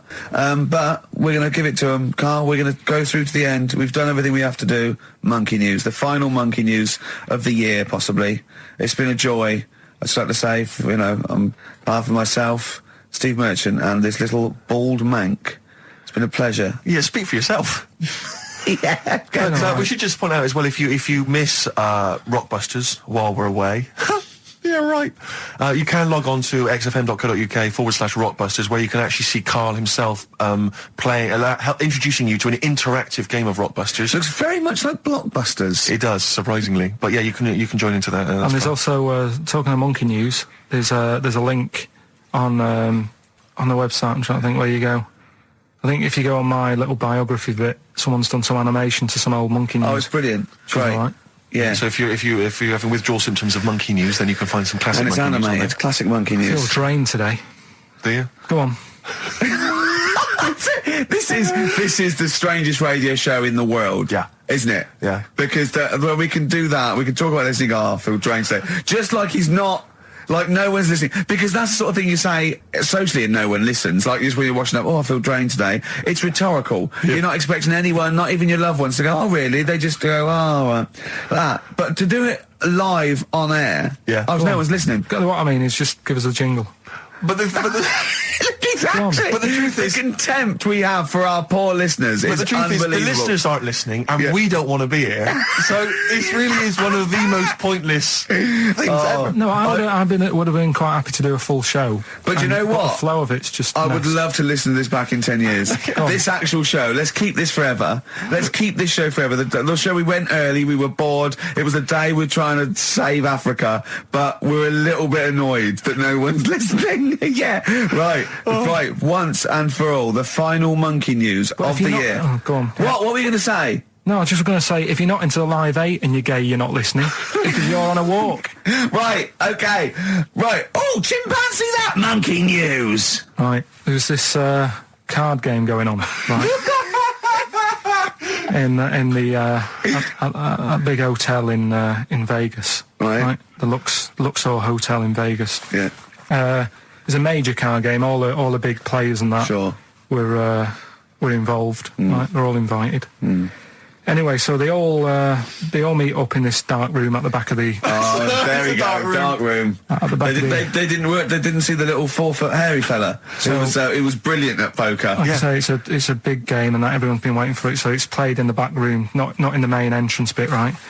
So anyway, like I say, it's dark in there and what have you, and the players went in. There was already someone sat in there, right? Right. But they couldn't quite see. Was he a short, hairy bloke with slightly longer arms and legs? Couldn't see him. Were his arms slightly longer than his legs? Couldn't see him. It had been dark. Was he holding his hand of cards with his feet? Anyway. So the cards were dealt, right? Cards were dealt. Games going on. His cards with his feet. Game went on for hours, right?